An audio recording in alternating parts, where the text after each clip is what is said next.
So hello guys, welcome back to Ozone Classes. Last lecture में हमने कर लिया था इलेक्ट्रोमैग्नेटिक इंडक्शन और अब हम पढ़ेंगे alternating current, that is AC. ठीक है।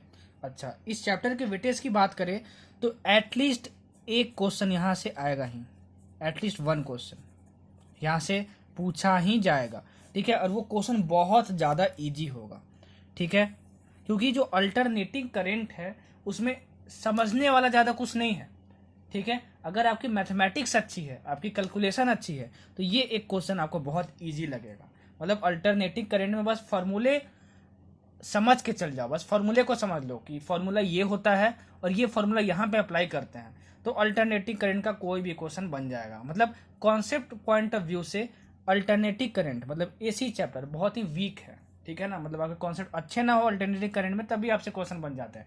आपको बस फॉर्मूले याद होने चाहिए और उस फॉर्मूले में हर एक टर्म का मीनिंग क्या है वो बस पता होना चाहिए, आपसे बन जाएगा क्वेश्चन। ठीक है, तो बहुत सारे बच्चों को अल्टरनेटिंग करंट बहुत ही टफ लगता है। ठीक है, लेकिन ये रिवीजन लेक्चर देखने के बाद पक्का जितने भी क्वेश्चन होंगे आपके टेस्ट सीरीज के और जो भी आने वाला क्वेश्चन है और जो भी प्रीवियस ईयर में आया हुआ है सब कुछ आपसे बन जाएगा। ठीक है, सब कुछ बन जाएगा। तो ये तो हमारा रिवीजन लेक्चर है, तो हर एक चीज़ को मैं उतना एक्सप्लेन नहीं कर सकता हूँ। अल्टरनेटिव करंट में ऑलरेडी अगर बहुत कुछ मैं एक्सप्लेन करने लगूँ तो आप पागल से हो जाओगे।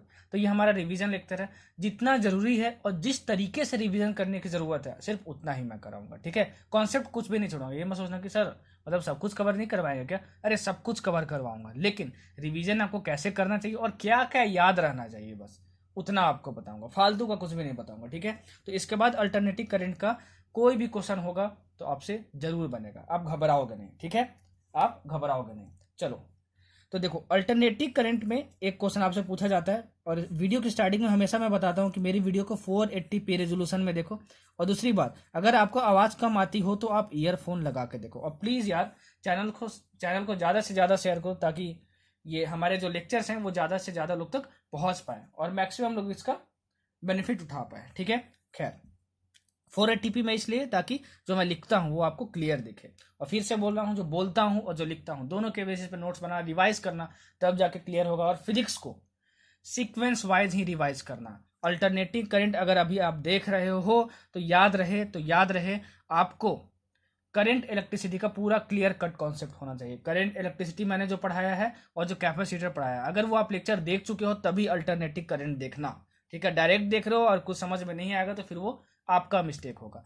प्लस क्लास 11 के सारे लेक्चर्स कंप्लीट हो चुके हैं। वेक्टर्स लो, चाहे रोटेशन मैकेनिक्स लो, चाहे कोई भी चैप्टर ले लो 11th का, सब कुछ मैं कवर कर चुका हूँ as a revision crash course. और उसका प्लेलिस्ट जो है आपको चैनल पर मिल जाएगा, प्लीज़ उसको आप पूरा जाके देखो फिर यहाँ पे आना। इसलिए आप फिजिक्स में स्कोर नहीं कर पाते हो। फिजिक्स को हमेशा रिवाइज करो तो सीक्वेंस वाइज में ही रिवाइज करो, क्योंकि फिजिक्स में सारे कॉन्सेप्ट्स इंटरलिंक्ड होते हैं। क्या होते हैं? इंटरलिंक्ड होते हैं। ठीक है, अब हम लोग पढ़ेंगे alternative current that is AC.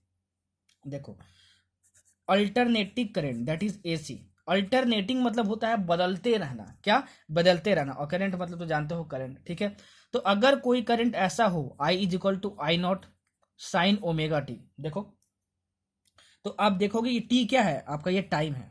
क्या है? टाइम इन सेकेंड है आपका। ठीक है, ओमेगा क्या है आपका? ओमेगा है आपका एंगुलर फ्रीक्वेंसी। क्या है? Angular frequency. ठीक, अच्छा, तो I is equal to I not sine omega t. अगर हम t is equal to 1 second रखें तो हम हमारी आई की वैल्यू कितनी आ जाएगी? I naught into sine omega आ जाएगी। अगर टी इज इक्वल टू 2 रखें तो I is equal to I not sine omega into 2 आ जाएगी। मतलब कि हर एक टाइम पे आई की अलग अलग वैल्यू है। तब ऐसे मतलब इस तरीके से जब करंट बदलते रहता है, तो उसको हम लोग बोलते हैं अल्टरनेटिंग। और क्योंकि ये करंट है तो फिर अल्टरनेटिंग करंट। ठीक है, अच्छा, ये जो आई नॉट है वो क्या होता है? Maximum value of current, maximum value of current. ठीक है, इस मैक्सिमम को एक और नाम दिया गया है पीक वैल्यू। क्या? Peak value. तो पीक वैल्यू बोले या मैक्सिमम वैल्यू बोले समझ जाना, क्यों किसकी वैल्यू दी है? आई नॉट की वैल्यू दी है। हाँ, एसएचएम चैप्टर भी एक बार देख लेना। अगर एसएचएम चैप्टर आप पढ़ लोगे तो आप थोड़ा इंटरलिंक कर पाओगे इस इक्वेशन को। ठीक है, अगर I is equal to I not sine omega T दिया हो या फिर I is equal to I naught cos omega T दिया हो, दोनों जो है हमारे वो अल्टरनेटिंग करंट के इक्वेशन है। अल्टरनेटिंग करंट के इक्वेशन है। अगर किसी भी करंट को अल्टरनेटिंग होना है, ठीक है, अगर किसी भी करंट को अल्टरनेटिंग होना है तो इसके क्रॉस में जो वोल्टेज लगाएंगे, अरे भाई करंट इलेक्ट्रिसिटी में सर ने बताया था ना कि वोल्टेज लगाओगे अप्लाई करोगे तभी तो करंट फ्लो होगा। तो अल्टरनेटिंग करंट के लिए हमको अल्टरनेटिंग वोल्टेज भी लगाना होता है, तो वो होता है V is equal to V not sine omega t या फिर V is equal to V not cos omega T. ठीक है, और ये वी नॉट और ये वी नॉट क्या है, पीक वैल्यू ऑफ वोल्टेज। क्या है, पीक वैल्यू ऑफ वोल्टेज। देखो यहाँ पे मैं लिखा नहीं लेकिन बोल दिया। ठीक है, तो जो बोलता हूँ और जो लिखता हूँ दोनों के बेसिस पे नोट्स बनाओ, दोनों के बेसिस पे नोट्स बनाओ। ठीक है, चलो तो V is equal to V not sine omega t, V is equal to V not cos omega t. Notes बनाना बहुत इंपॉर्टेंट है यार, बहुत सारे बच्चे इसको स्किप कर देते हैं इस पार्ट को, इसीलिए उनकी फिजिक्स अभी तो समझ में आ जाती है लेकिन बाद में जाके वीक हो जाती है। तो यही मतलब लोचा है। ठीक है, आपके प्रिपरेशन में जो बोल रहा हूँ जो लिख रहा हूँ दोनों के बेसिस पे नोट्स बनाओ, डेली बेसिस पे रिवाइज करो जब भी आपको टाइम मिले। ठीक है, चलो तो अल्टरनेटिव करंट के लिए हमको अल्टरनेटिव ईएमएफ चाहिए था, इसको पीक वैल्यू ऑफ वोल्टेज, इसको पीक वैल्यू ऑफ करंट बोलते हैं। अगर किसी भी करंट को अल्टरनेटिंग होना है, अल्टरनेटिव करंट होना है मान लो, तो उसके पास कांस्टेंट एम्पलीट्यूड होना चाहिए। क्या होना चाहिए, कांस्टेंट एम्पलीट्यूड होना चाहिए। दूसरी चीज हाफ साइकिल उसका पॉजिटिव होना चाहिए एंड हाफ साइकिल उसका निगेटिव होना चाहिए। ठीक है, तीसरा अपना डायरेक्शन जो है वो रिवर्स करता रहे। ये 3 पॉइंट सेटिस्फाइड होने चाहिए। ठीक है, देखो इसका मतलब क्या, एसएचएम चैप्टर देख लेना यार, इस इक्वेशन को आप ज्यादा लिंक कर पाओगे। अगर मैं बोलूं इस करंट का एम्पलीट्यूड कितना है तो वो आई नॉट होगा। सर ये कैसे पता, अरे मैं एसएचएम में एक्सप्लेन कर चुका हूं ऐसे इक्वेशन को, अगर आप वहां देखे हो तो बहुत सही, नहीं देखे हो तो आपकी गलती। ठीक है, अल्टरनेटिंग करंट कांस्टेंट एम्पलीट्यूड, देखो एम्पलीट्यूड कांस्टेंट है। ठीक है, हाफ साइकिल पॉजिटिव और हाफ साइकिल निगेटिव का मतलब क्या हुआ, देखो इसका जब आप ग्राफ ड्रॉ करोगे ना आई एंड टी के बीच में, तो ये ग्राफ ऐसा आएगा, देखो ऐसा आएगा। ठीक है, ऐसा आएगा आपका ग्राफ। तो देखो यहाँ पे ये आपका पॉजिटिव है हाफ और ये आपका निगेटिव है हाफ। अरे ये एक्स एक्सिस है, ये एक्स एक्सिस है तो एक्स के ऊपर पॉजिटिव होता है, एक्स के नीचे निगेटिव होता है, तो ऐसा होना चाहिए। ठीक है, कांस्टेंट एम्पलीट्यूड हो गया, ये एम्पलीट्यूड होता है हमारे पास, देखो एम्पलीट्यूड कांस्टेंट है यहाँ पे। Half cycle positive half cycle negative, और डायरेक्शन रिवर्स करना चाहिए। देखो पहले ऊपर डायरेक्शन था, अभी देखो नीचे डायरेक्शन है। ठीक है, तो ये हमारा अल्टरनेटिव करंट होगा। क्या होगा, अल्टरनेटिव करंट होगा। अब जैसे मान लो तुम्हारे पास कुछ ऐसा दिया हो, कुछ ऐसा ग्राफ दिया हो, कुछ ऐसा ग्राफ दिया हो, देखो कांस्टेंट एम्पलीट्यूड है क्या बोलोगे, हाँ इसको एम्पलीट्यूड बोलते हैं, ये कांस्टेंट एम्पलीट्यूड है। हाफ साइकिल पॉजिटिव और हाफ साइकिल नेगेटिव होना चाहिए। देखो ये तो एक्स एक्सिस के ऊपर है तो ये तो पूरा पॉजिटिव है, ये भी पॉजिटिव है, ये भी पॉजिटिव है, तो ये अल्टरनेटिंग करंट नहीं हो सकता, मतलब आई और टी के बीच में जब हम ग्राफ ड्रॉ करेंगे तो। ठीक है ना, तीसरा देखो एग्जाम्पल, कुछ ऐसा एग्जाम्पल आपका ये ऐसे ऐसे। ठीक है, देखो कांस्टेंट एम्पलीट्यूड होना चाहिए, तो ये देखो ये एम्पलीट्यूड होता है, देखो एम्पलीट्यूड कांस्टेंट है। ठीक है, half cycle positive half cycle negative होना चाहिए, तो ये पॉजिटिव है और उतना ही ये देखो निगेटिव है एक्स एक्सिस का। ठीक है, डायरेक्शन रिवर्स करना चाहिए, पहले ये डायरेक्शन था अब देखो ये डायरेक्शन रिवर्स भी करा, मतलब ये अल्टरनेटिंग करंट को डिनोट कर सकता है। ठीक है, तो सर इस पूरे स्लाइड से हम सीखे क्या, इस पूरे स्लाइड से ये सीखो कि अल्टरनेटिंग करंट क्या होता है, constant amplitude half cycle positive half cycle negative, direction reverse करना चाहिए, और अल्टरनेटिव करंट का जो एक्सप्रेशन होता है वो I equal to I not sine omega t. I naught को मैक्सिमम वैल्यू ऑफ करंट बोलते हैं या पीक वैल्यू बोलते हैं, और इस अल्टरनेटिव करंट को ऑब्टेन करने के लिए हमको एक ईएमएफ लगाना पड़ेगा, जो भी अल्टरनेटिव होगा वो भी अल्टरनेटिंग होगा, और वो होगा V equal to V not sine omega t, और यहाँ पे वी नॉट क्या है, पीक वोल्टेज और मैक्सिमम वोल्टेज, बस इतना याद रखना आप। ठीक है, अच्छा ये एंगुलर फ्रीक्वेंसी है। ठीक है, तो ये omega equal to 2 into f होता है, 2 इंटू एफ होता है। ये सर ने कहाँ बताया था, एसएचएम में बताया था। तो अरे सर मैं तो आपका स्टूडेंट हूँ और मैं आपका हर लेक्चर देखता हूँ, तो मुझे भी ओमेगा इक्वल टू 2 पता है। ठीक है, अच्छा तो एफ मतलब क्या होता है, फ्रीक्वेंसी। कौन सा फ्रीक्वेंसी, लीनियर फ्रीक्वेंसी। तो कभी भी लीनियर फ्रीक्वेंसी दिया हो इसका यूनिट क्या होता है, हर्ट्ज होता है। क्या होता है, हर्ट्ज होता है।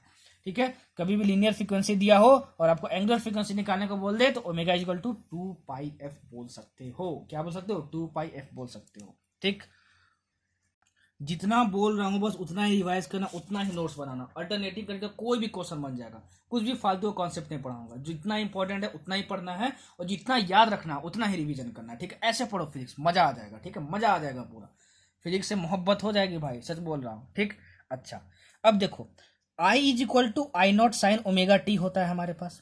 I is equal to I not sine omega t होता है हमारे पास, ठीक है। अच्छा, और V is equal to V not sine omega t होता है हमारे पास। अल्टरनेटिंग वोल्टेज और अल्टरनेटिंग करंट, मतलब करंट की वैल्यू चेंज होती रहती है टाइम के साथ और ईएमएफ के भी टाइम के साथ, ये हमको पता चला।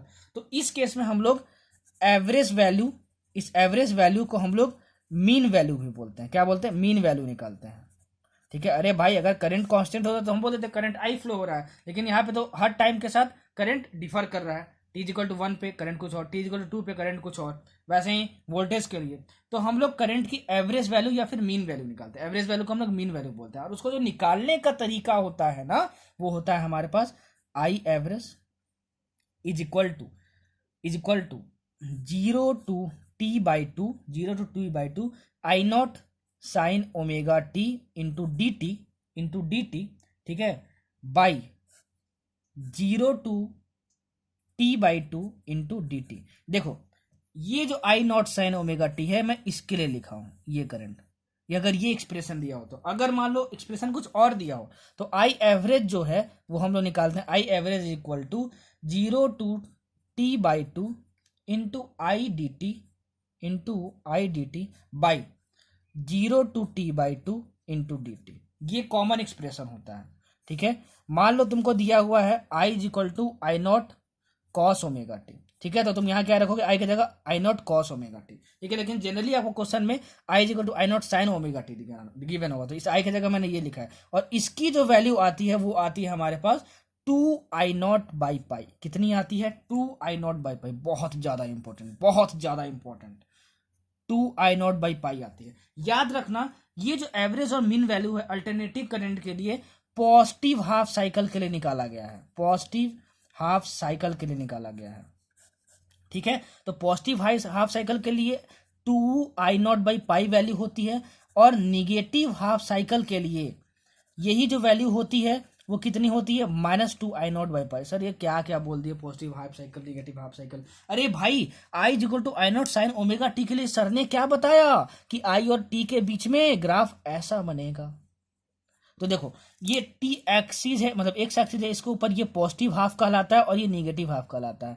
तो ये जो एवरेज निकालो इस पॉजिटिव हाफ के लिए निकालो, तो उसकी वैल्यू कितनी आई है? 2 आई नॉट बाई पाई। और इस हाफ के लिए निकालो हो तो देखो, ये नेगेटिव हाफ है, इसको नेगेटिव हाफ बोलते हैं, एक्स एक्सिस के नीचे है, तो उसके लिए कितनी I average value? -2 I not by पाई, ठीक है। तो अगर मैं पूरे सर्किल की बात करूं तो एवरेज वैल्यू कितनी हो जाएगी? Average value for complete cycle, तो इन दोनों को ऐड कर दोगे, ठीक है। बोलोगे सर इन दोनों को ऐड कर देंगे तो 0 आ जाएगा। तो हाँ, तो याद रखना कि क्वेश्चन में क्या पूछा है। अगर कंप्लीट साइकिल के लिए एवरेज वैल्यू पूछा हुआ है, एवरेज वैल्यू मतलब या एवरेज वैल्यू बोले या फिर मीन वैल्यू पूछा है, तो 0 बोलोगे अल्टरनेटिव करंट का। अगर पॉजिटिव हाफ साइकिल के लिए पूछा है तो 2 आई नॉट बाई पाई, और नेगेटिव हाफ साइकिल के -2 आई नॉट बाई पाई।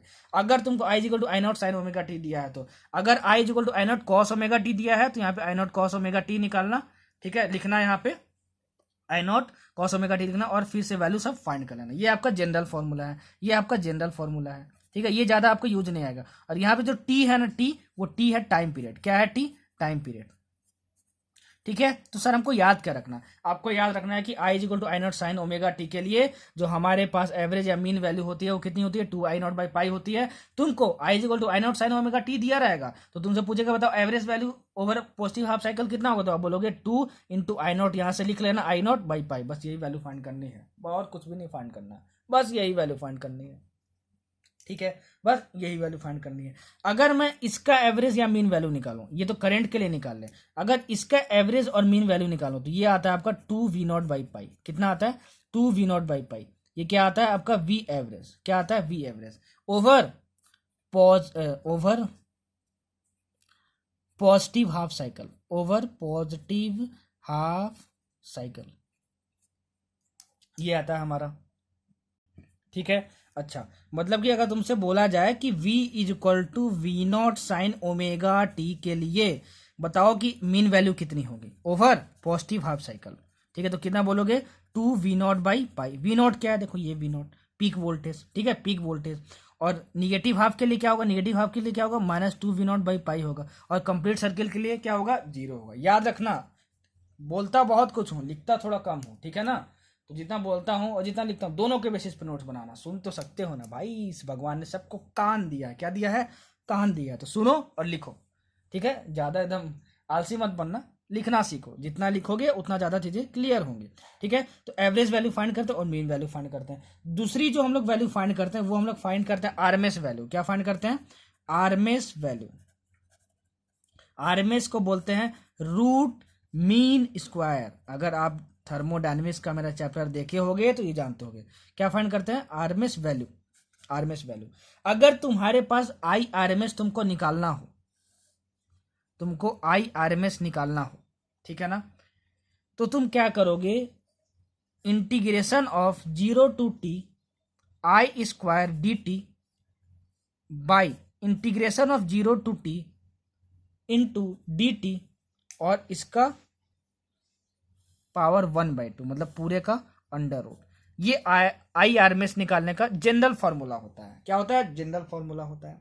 ठीक है, ये हमको समझ में आया। देखो इस केस में आई एवरेज तो ऐसे निकाल देते, वी एवरेज कैसे निकालेंगे? देखो जनरल फॉर्मूला इस वाले केस में, मतलब एवरेज वैल्यू कैसे निकालेंगे वोल्टेज का? आपने बोलोगे सर 0 to t/2 लिख देंगे यहाँ पे, और यहाँ पे v लिख देंगे, और यहाँ पे dt लिख देंगे बाई फिर से 0 to t/2 और यहाँ पे dt लिख देंगे। बस यही हमारे वी एवरेज निकालने का जनरल फॉर्मूला हो गया।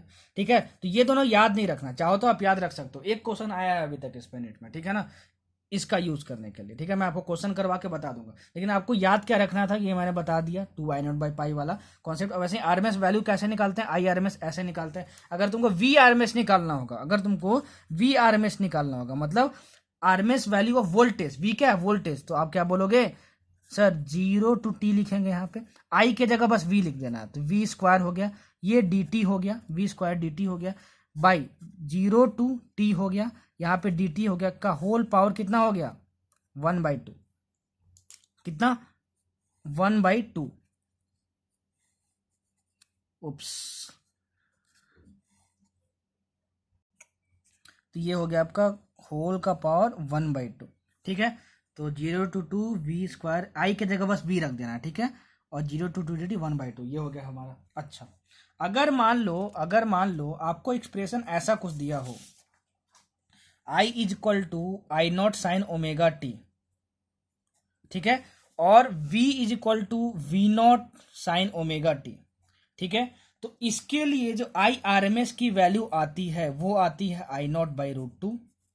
ठीक है, और इसके लिए जो वी आरएमएस की वैल्यू आती है, मतलब आरएमएस वैल्यू ऑफ वोल्टेज कितनी आती है? V0/√2। बहुत ज्यादा इंपॉर्टेंट। पता है आपको क्या दिया रहेगा? आपको बोला जाएगा कि आप एक अल्टरनेटिंग करंट है I is equal to 2 sine omega t.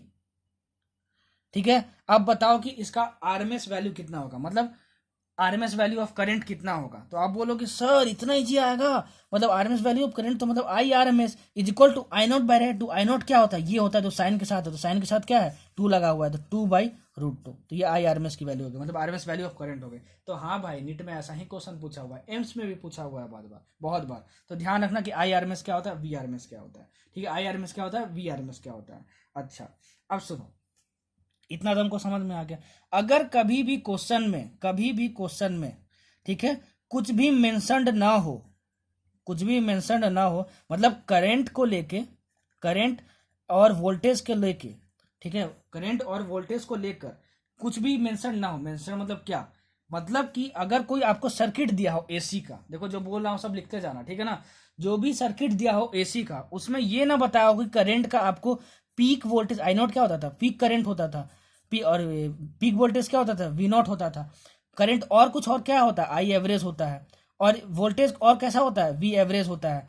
I RMS होता है, वी आरएमएस होता है। मतलब कि हम लोग 3 तरह का करंट पढ़ते हैं एसी में, I0, आई एवरेज और आई आरएमएस। आई एवरेज मतलब क्या? मीन वैल्यू ऑफ करंट, ठीक है। आई आरएमएस क्या? RMS value of current. तो अगर क्वेश्चन में कुछ भी मेंशन्ड ना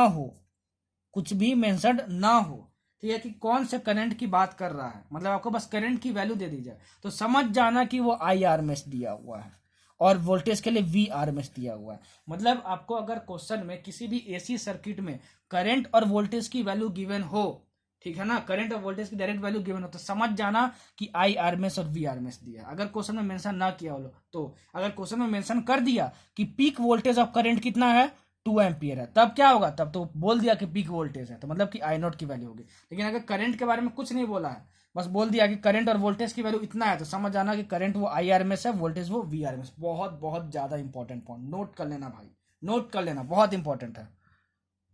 अब चलो बढ़ते हैं आगे। आगे पढ़ेंगे हम लोग AC सर्किट्स के बारे में। AC सर्किट्स में पढ़ना तो आपको बहुत कुछ है, ठीक है, लेकिन जितना जरूरी है उतना मैं पढ़ाऊंगा। जितना जरूरी है मतलब सर, मतलब जितना नीट पॉइंट ऑफ व्यू से इंपॉर्टेंट है। मतलब अगर AC सर्किट आप देखो तो इसमें बहुत डेप्थ है, आप बहुत अंदर तक जा सकते हो, ठीक है ना, बहुत अंदर तक जा सकते हो। लेकिन हम लोग पढ़ेंगे उतना ही जितना आपके नीट के सिलेबस में है, जितना तुम्हारे नीट के सिलेबस में, उतना नहीं पढ़ेंगे जितना कोचिंग में पढ़ा जाता है। क्योंकि मेरा मानना है यार कि कोचिंग में बहुत सारी चीजें हैं, बहुत सारे स्टफ्स हैं जो फालतू पढ़ाए जाते हैं। आपको PhD नहीं करना है फिजिक्स में, ठीक है, आपको PhD नहीं करना है फिजिक्स में, आपको नीट क्वालिफाई करना है। तो नीट क्वालिफाई करने के लिए जितना इंपॉर्टेंट है और जितना जरूरी है और जितना आपके सिलेबस में, वो मैं आपको पढ़ाता हूँ, PhD नहीं करवाता हूँ। रेगुलर क्लासेज अगर हमारी होती हैं फ्यूचर में, तो उसमें अगर आप PhD करना चाहो फिजिक्स में तो मैं वो भी करवाता हूँ, बहुत अच्छे तरीके से आता है, मुझे भी PhD करवाना है। लेकिन ये हमारा रिवीजन क्रैश कोर्स है, तो मैं किसी का टाइम वेस्ट नहीं करना चाहता, जितना इंपॉर्टेंट है उतना ही पढ़ाऊंगा, फालतू का कुछ भी नहीं। देखो AC सर्किट्स, मान लो आपका एक AC सर्किट ऐसा गिवन है, इसमें एक रजिस्टर लगा हुआ है, और देखो ये जो साइन होता है ऐसा, ऐसा देखो सांप जैसा बीच में सांप बना हुआ है ना, ये गोले के अंदर सांप है। तो ये साइन होता है कि हम लोग जो वोल्टेज अप्लाई किए हैं, V is equal to V0 sine omega t है, मतलब ये अल्टरनेटिव वोल्टेज है, ठीक है, और ये रजिस्टर है, ठीक है। तो कभी भी एक रजिस्टर में, ठीक है, एक अल्टरनेटिंग वोल्टेज लगाओ, तो इसमें जो करंट फ्लो होगा वो जाहिर सी बात है कि वो क्या होगा, अल्टरनेटिंग करंट होगा, ठीक है।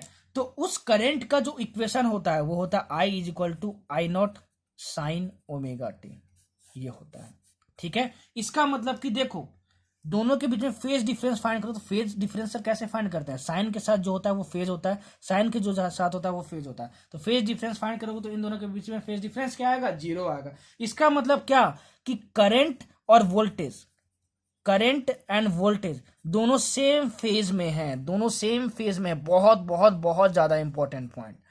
अगर आपको क्वेश्चन में गिवन हो कि कोई एक ऐसा AC सर्किट है जिसमें सिर्फ और सिर्फ रेजिस्टेंस लगा हुआ है और उसके अक्रॉस में एक अल्टरनेटिंग वोल्टेज है, तो अल्टरनेटिंग वोल्टेज का इक्वेशन अगर ये है तो बताओ, अगर जो अल्टरनेटिंग करंट का इक्वेशन आएगा, ठीक है, उन दोनों के बीच में फेज डिफरेंस कितना होगा, तो फेज डिफरेंस 0 होगा, मतलब कि करंट और वोल्टेज दोनों सेम फेज में होंगे। बहुत ज्यादा इंपॉर्टेंट पॉइंट, बस यही याद रखना है आपको, किसके बारे में, रेजिस्टेंस के बारे में, ठीक है। दूसरा केस क्या हो सकता है, देखो दूसरा केस हो सकता है कि आप यहाँ पे इंडक्टर लगा दिए, क्या लगा दिए, इंडक्टर लगा दिए। अब ये मत पूछना कि इंडक्टर क्या होता है, मैंने बता चुका हूँ, कौन से चैप्टर में बताया हूँ मैं, इलेक्ट्रोमैग्नेटिक इंडक्शन में बताया हूँ, ठीक है।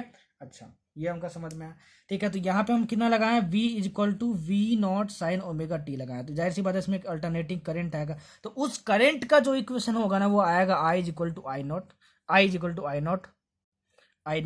Sign omega t minus pi by two, omega t minus pi by two, बहुत ज्यादा इंपॉर्टेंट। देखो यहाँ पे ऑब्जर्व करोगे इस साइन के साथ ओमेगा टी है और यहाँ पे क्या है, omega t minus pi by two, मतलब लीड कौन कर रहा है, करंट की, मतलब करंट कर रहा है कि वोल्टेज कर रहा है, बोलो कि सर ओमेगा टी है यहाँ पर और यहाँ omega t minus pi by to है, मतलब फेज किसका ज्यादा है, फेज है इसका ज्यादा। फेज किसको बोलते हैं, सर मैंने आपका SHM का लेक्चर देखा है तो मुझे पता है कि फेज क्या होता है। फेज क्या होता है, साइन के साथ जो टर्म लगा होता है, तो इसका फेज ओमेगा टी और इसका फेज कितना है, omega t minus pi by two, मतलब किसका फेज ज्यादा है, तो इसका फेज ज्यादा है। तो जिसका फेज ज्यादा होता है वो ज्यादा लीड करता है, क्या करता है, लीड करता है। नोट कर लेना, नोट कर लेना, नोट कर लेना, ठीक है, लीड करता है। मतलब कि इस केस में जो वोल्टेज है, voltage leads current by pi by two, मतलब कितना, 90 degree. Voltage leads current by pi by two. तो इस चीज को अच्छे से याद कर लेना कि अगर किसी में बस इंडक्टर लगा हो, किसमें सिर्फ इंडक्टर लगा हो, ठीक है ना, और आप अल्टरनेटिव वोल्टेज लगाए तो उसका अल्टरनेटिव करंट का इक्वेशन ऐसा आता है, और जो अल्टरनेटिव करंट होता है, ठीक है ना, वो लैग करता है वोल्टेज से पाई बाई टू पे, या फिर आप ये बोल सकते हो कि वोल्टेज लीड करता है करंट को पाई बाई टू से।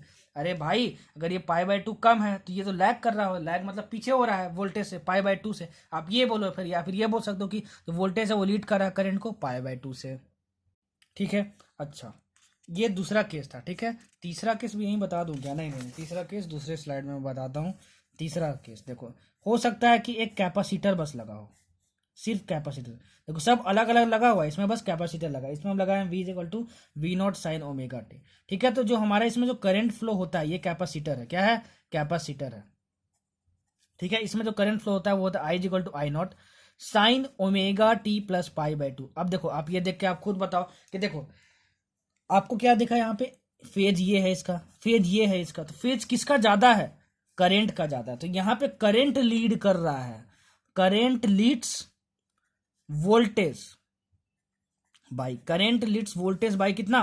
90 डिग्री, मतलब क्या? पाई बाई टू। तो याद क्या रखना है सर ये बताइए, अगर क्वेश्चन क्या पूछा जाएगा, अगर कोई भी इंडक्टर है तो उसमें करंट लीड करता है या फिर वोल्टेज लीड करता है, वो आपसे पूछा जाएगा। अगर लीड करता है तो कितने एंगल से करता है, ये आपको बस याद रखना है, ये आपको बस याद रखना है और कुछ भी नहीं याद रखना है। ठीक है, जैसे बोलना उतना याद रखना और उस तरीके से याद रखना, कुछ भी भूलोगे नहीं, कभी भी फंसोगे नहीं। ठीक है, आगे अब देखो next topic, LCR circuit.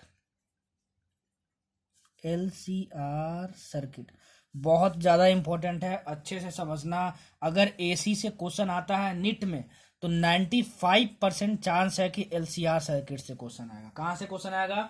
LCR circuit से क्वेश्चन आएगा, और बहुत ईजी है, बस इसमें कैलकुलेशन है और कुछ भी नहीं है। और जो याद रखना है बस उतना ही बताऊंगा।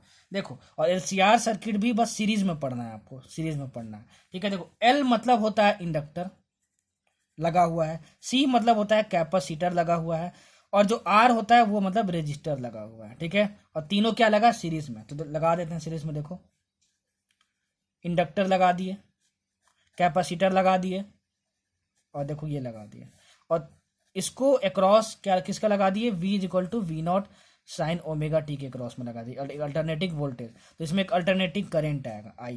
ठीक है, देखो तीनों सीरीज में है तो ये जो करंट है वो तीनों से फ्लो होगा। याद रखना कि ये जो I करंट फ्लो हो रहा है that is common for this capacitor, resistor, ठीक है, और क्या? इंडक्टर। अरे सर ने बताया था ना कि अगर सीरीज में होता है तो सब में सेम करंट फ्लो होता है। सर ने कहाँ बताया था? सर ने बताया था करंट इलेक्ट्रिसिटी में, और मैं उसका चैप्टर देख चुका हूं या फिर देख चुकी हूं। ठीक है, तो इसमें I करंट फ्लो हो रहा है। क्या करंट फ्लो हो रहा है? I करंट फ्लो हो रहा है। अच्छा, हमको ये समझ में आया। अच्छा, तो होता क्या है कि हम लोग इस इंडक्टर का जितना ये रेजिस्टेंस ऑफर कर सकता है उसकी वैल्यू फाइंड करते हैं। जो कैपेसिटर इंडक्टर, जो कैपेसिटर जो है वो जितना रेजिस्टेंस प्रोवाइड करता है, ठीक है ना, इस करंट के फ्लो को, उसकी वैल्यू हम फाइंड कर लेते हैं। और ये रेजिस्टर कितना करंट, कितना रेजिस्टेंस प्रोवाइड करेगा? R करेगा। ठीक है, मतलब जो रेजिस्टेंस जो है, मतलब जो रेजिस्टर जो है वो कितना रेजिस्टेंस अप्लाई करता है? R अप्लाई करता है। जो इंडक्टर जो है, इंडक्टर, ठीक है, वो कितना रेजिस्टेंस प्रोवाइड करता है? वो करता है जाई L is equal to omega L। ठीक है, और जो कैपेसिटर जो है, जो कैपेसिटर जो है वो कितना रेजिस्टेंस प्रोवाइड करता है? वो करता है 1 बाई ओमेगा इंटू सी। बहुत ज्यादा इंपॉर्टेंट, अच्छे से समझ लेना, एकदम बारीकी से आपको समझा रहा हूं यार। ठीक है ना, बारीकी से, इतना ही आपको बस रिवाइज करना होता है, कहीं भी आप कंफ्यूज नहीं होगे कि क्या याद करें क्या नहीं याद करें। जिस तरीके से समझा रहा हूं उस तरीके से समझ लेना। अगर रजिस्टर आपका R है, मतलब रेजिस्टर है, उसका रेजिस्टेंस R है, तो वो R रेजिस्टेंस प्रोवाइड करेगा। अगर इंडक्टर है तो उसके इंडक्टर को रेजिस्टेंस, उस इंडक्टर के रेजिस्टेंस को हम लोग जाई L से डिनोट करते हैं। किसे डिनोट करते हैं? जाई L से। जाई L बोल लो या फिर इसको एक्सएल बोल लो। ठीक है ना, आपका जो भी मन हो। आप क्या बोल सकते हो? ये भी बोल सकते हो रेजिस्टेंस ऑफ इंडक्टर कितना होगा? ओमेगा L होगा। याद रखने के लिए रेजिस्टेंस ऑफ कैपेसिटर कितना होगा? 1 बाई ओमेगा C होगा। सर ओमेगा क्या है? अरे भाई ओमेगा सर ने बताया था, ओमेगा एंगुलर फ्रीक्वेंसी है। ठीक है, अच्छा L क्या है? इंडक्टेंस है। L क्या है? इंडक्टेंस। इंडक्टेंस क्या होता है सर? अरे सर इलेक्ट्रोमैग्नेटिक इंडक्शन आप पढ़ा चुके हैं तो हमको पता है। ठीक है, तो आपको बताने की जरूरत नहीं है अभी दोबारा। C क्या है? C है कैपेसिटेंस। सर हम लोग कैपेसिटर वाला भी आपका चैप्टर देख चुके हैं, इसलिए हमको कैपेसिटेंस के बारे में पता है। मतलब कि एक रेजिस्टर इतना रेजिस्टेंस प्रोवाइड करता है, एक इंडक्टर इतना रेजिस्टेंस प्रोवाइड करता है, और एक कैपेसिटर इतना रेजिस्टेंस प्रोवाइड करता है। जो भी वर्ड बोला हूँ सब कुछ अच्छे से नोट करते जाना। LCR सर्किट बहुत इंपॉर्टेंट है, 95% चांसेस है कि अगर नीट में क्वेश्चन आएगा तो यहीं से आएगा। ठीक है ना, अच्छा ये हमको समझ में आया। ठीक है, मतलब एक रजिस्टर R ये हो गया तुम्हारा, ओमेगा L इसका हो गया, ठीक है। और इसका रेजिस्टेंस कितना हो गया, 1/ओमेगा सी हो गया। कितना हो गया, 1/ओमेगा सी हो गया। ठीक है। तो हम लोग करंट कैसे फाइंड करते हैं, हम लोग करंट फाइंड करते हैं V is equal to I R लगा के। क्या करते हैं, V is equal to I R लगा के। तो यहां से I की वैल्यू क्या आई, इस I की वैल्यू क्या आई, I is equal to V/R। ये R इक्विवेलेंट होता है करंट इलेक्ट्रिसिटी में, तो ये R इक्विवेलेंट हो गया। क्या हो गया, R इक्विवेलेंट हो गया। ठीक है। तो देखो इस केस में जब ये तीनों सीरीज में होते हैं तो ये जो R इक्विवेलेंट जो होता है ना, उस R इक्विवेलेंट की वैल्यू हमारे पास होती है, इस R इक्विवेलेंट के पास हमारी वैल्यू होती है √R² plus XL minus XC का whole square. XL minus XC का होल स्क्वायर बहुत इंपॉर्टेंट है। और इसी R इक्विवेलेंट को हम लोग Z बोलते हैं। क्या बोलते हैं, Z। इस Z को बोला गया है अल्टरनेटिंग करंट में क्या, इंपीडेंस। क्या बोला गया है, इंपीडेंस। क्या बोला गया है, इंपीडेंस। तो कभी भी बोल दे कि बताओ इस एलसीआर सर्किट का इंपीडेंस निकालना, घबरा मत जाना, बाप रे बाप इंपीडेंस पूछ दिया। अरे भाई इसी आर इक्विवेलेंट को हम लोग क्या बोलते हैं, इंपीडेंस बोलते हैं। अब बोलोगे सर ये तो तीनों रेजिस्टर पैरेलल में है, ठीक है, तो इन तीनों को बस ऐड कर देना चाहिए था। तो भाई ये इसका ये वैल्यू रेजिस्टेंस की तरह बिहेव कर रहा है, ठीक है, लेकिन तीनों रेजिस्टर तो नहीं है ना, ये कैपेसिटर है, ये इंडक्टर है, ठीक है। तो जब ये तीनों सीरीज में लगे होते हैं तो आर इक्विवेलेंट का जो आता है फॉर्मूला वो ये आता है, ये याद करना। इसको हम लोग क्या बोलते हैं, जेड, और जेड को हम लोग क्या बोलते हैं, इंपीडेंस बोलते हैं। क्या बोलते हैं हम लोग, इंपीडेंस बोलते हैं। समझे, समझे, क्योंकि इसका जो यूनिट आता है ना वो आता है ओम। तो ओम किसका यूनिट है, रेजिस्टेंस का यूनिट है। तो ये जो है पूरा इक्विवेलेंट रेजिस्टेंस की तरह बिहेव करता है। तो आई की वैल्यू कितनी है गई, आई इज इक्वल टू, ये जो वी आप अप्लाई किए थे V/R इक्विवेलेंट, मतलब कितना, √R² plus XL minus XC का होल स्क्वायर। XL और XC क्या है, XL ये है और XC ये है। समझ में आया, ठीक। अब आगे देखो, इसको तो हम लोग इंपीडेंस बोल दिए आर इक्विवेलेंट को। इसको हम लोग क्या बोलते हैं, resistance of inductor omega L, या फिर इसको एक और नाम दिया गया है, इसको नाम दिया गया है रिएक्टेंस। क्या नाम दिया गया है, रिएक्टेंस। क्या नाम दिया गया है, रिएक्टेंस, ठीक है। अच्छा, इसको नाम दे दिया गया है रिएक्टेंस, ठीक। और ये कौन ऑफर कर रहा है, इंडक्टर, तो इसको हम लोग बोल देते हैं क्या, इंडक्टिव रिएक्टेंस। क्या, इंडक्टिव रिएक्टेंस, ठीक है। अच्छा, वैसे ही ये कैपेसिटर का जो रेजिस्टेंस की वैल्यू है 1/ओमेगा सी है, तो इसको भी हम लोग बोलते हैं रिएक्टेंस। क्या बोलते हैं, रिएक्टेंस। और इस रिएक्टेंस को कौन प्रोवाइड कर रहा है, कैपेसिटर, तो इसको हम लोग बोलते हैं कैपेसिटेटिव रिएक्टेंस। क्या बोलते हैं, कैपेसिटेटिव रिएक्टेंस। तो ये जो रिएक्टेंस है ना वो क्या है, रेजिस्टेंस है, और रेजिस्टेंस का यूनिट क्या होता है, ओम। तो कैपेसिटिव रेजिस्टेंस की, रिएक्टेंस की जो हमारे पास यूनिट होगी वो ओम होगी, और इसकी भी यूनिट क्या होगी, ओम होगी। अरे भाई सिंपल, मतलब आपको ये याद रखना है कि अगर कैपेसिटिव रिएक्टेंस दिया हो तो समझ जाना कि एक्सएल की वैल्यू दी है, अगर इंडक्टिव रिएक्टेंस दिया हो क्वेश्चन में तो समझ जाना कि एक्सी की वैल्यू गिवन है, और रेजिस्टेंस दिया हो तो आर, तो आप समझ ही जाओगे, ठीक है। और इंपीडेंस निकालना हो तो आप कैसे निकालोगे, इंपीडेंस आप ऐसे निकालोगे, और इंपीडेंस आप ऐसे निकाल लिए तो आप जो करंट फ्लो हो रहा है वो कैसे निकालोगे, V equal to I R लगा के। तो V equal to I into R equivalent, तो आर इक्विवेलेंट की तरह कौन काम करता है, इंपीडेंस, मतलब Z, ठीक है। तो ये आ गया वैल्यू, तो यहां से कितना आ गया, I इक्वल टू V/Z आ गया, तो V यहाँ पे Z रख दे। अब ध्यान रखना, V is equal to I R लगाते समय, V is equal to I R लगाते समय, देखो V is equal to I R लगाते समय ध्यान रखना, अगर यहां पे सिर्फ V लिखोगे आप तो सिर्फ यहां पे I लिखोगे इनटू आर इक्विवेलेंट, ठीक है। अच्छा, अगर यहां पे V RMS लिखोगे आप तो यहां भी I RMS लिखोगे इनटू आर इक्विवेलेंट, ठीक है। अगर यहाँ पे V0 लिखोगे तो यहां भी I0 लिखना इनटू आर इक्विवेलेंट। इस तरीके से यूज करना, ठीक है, इस तरीके से यूज करना है इसको।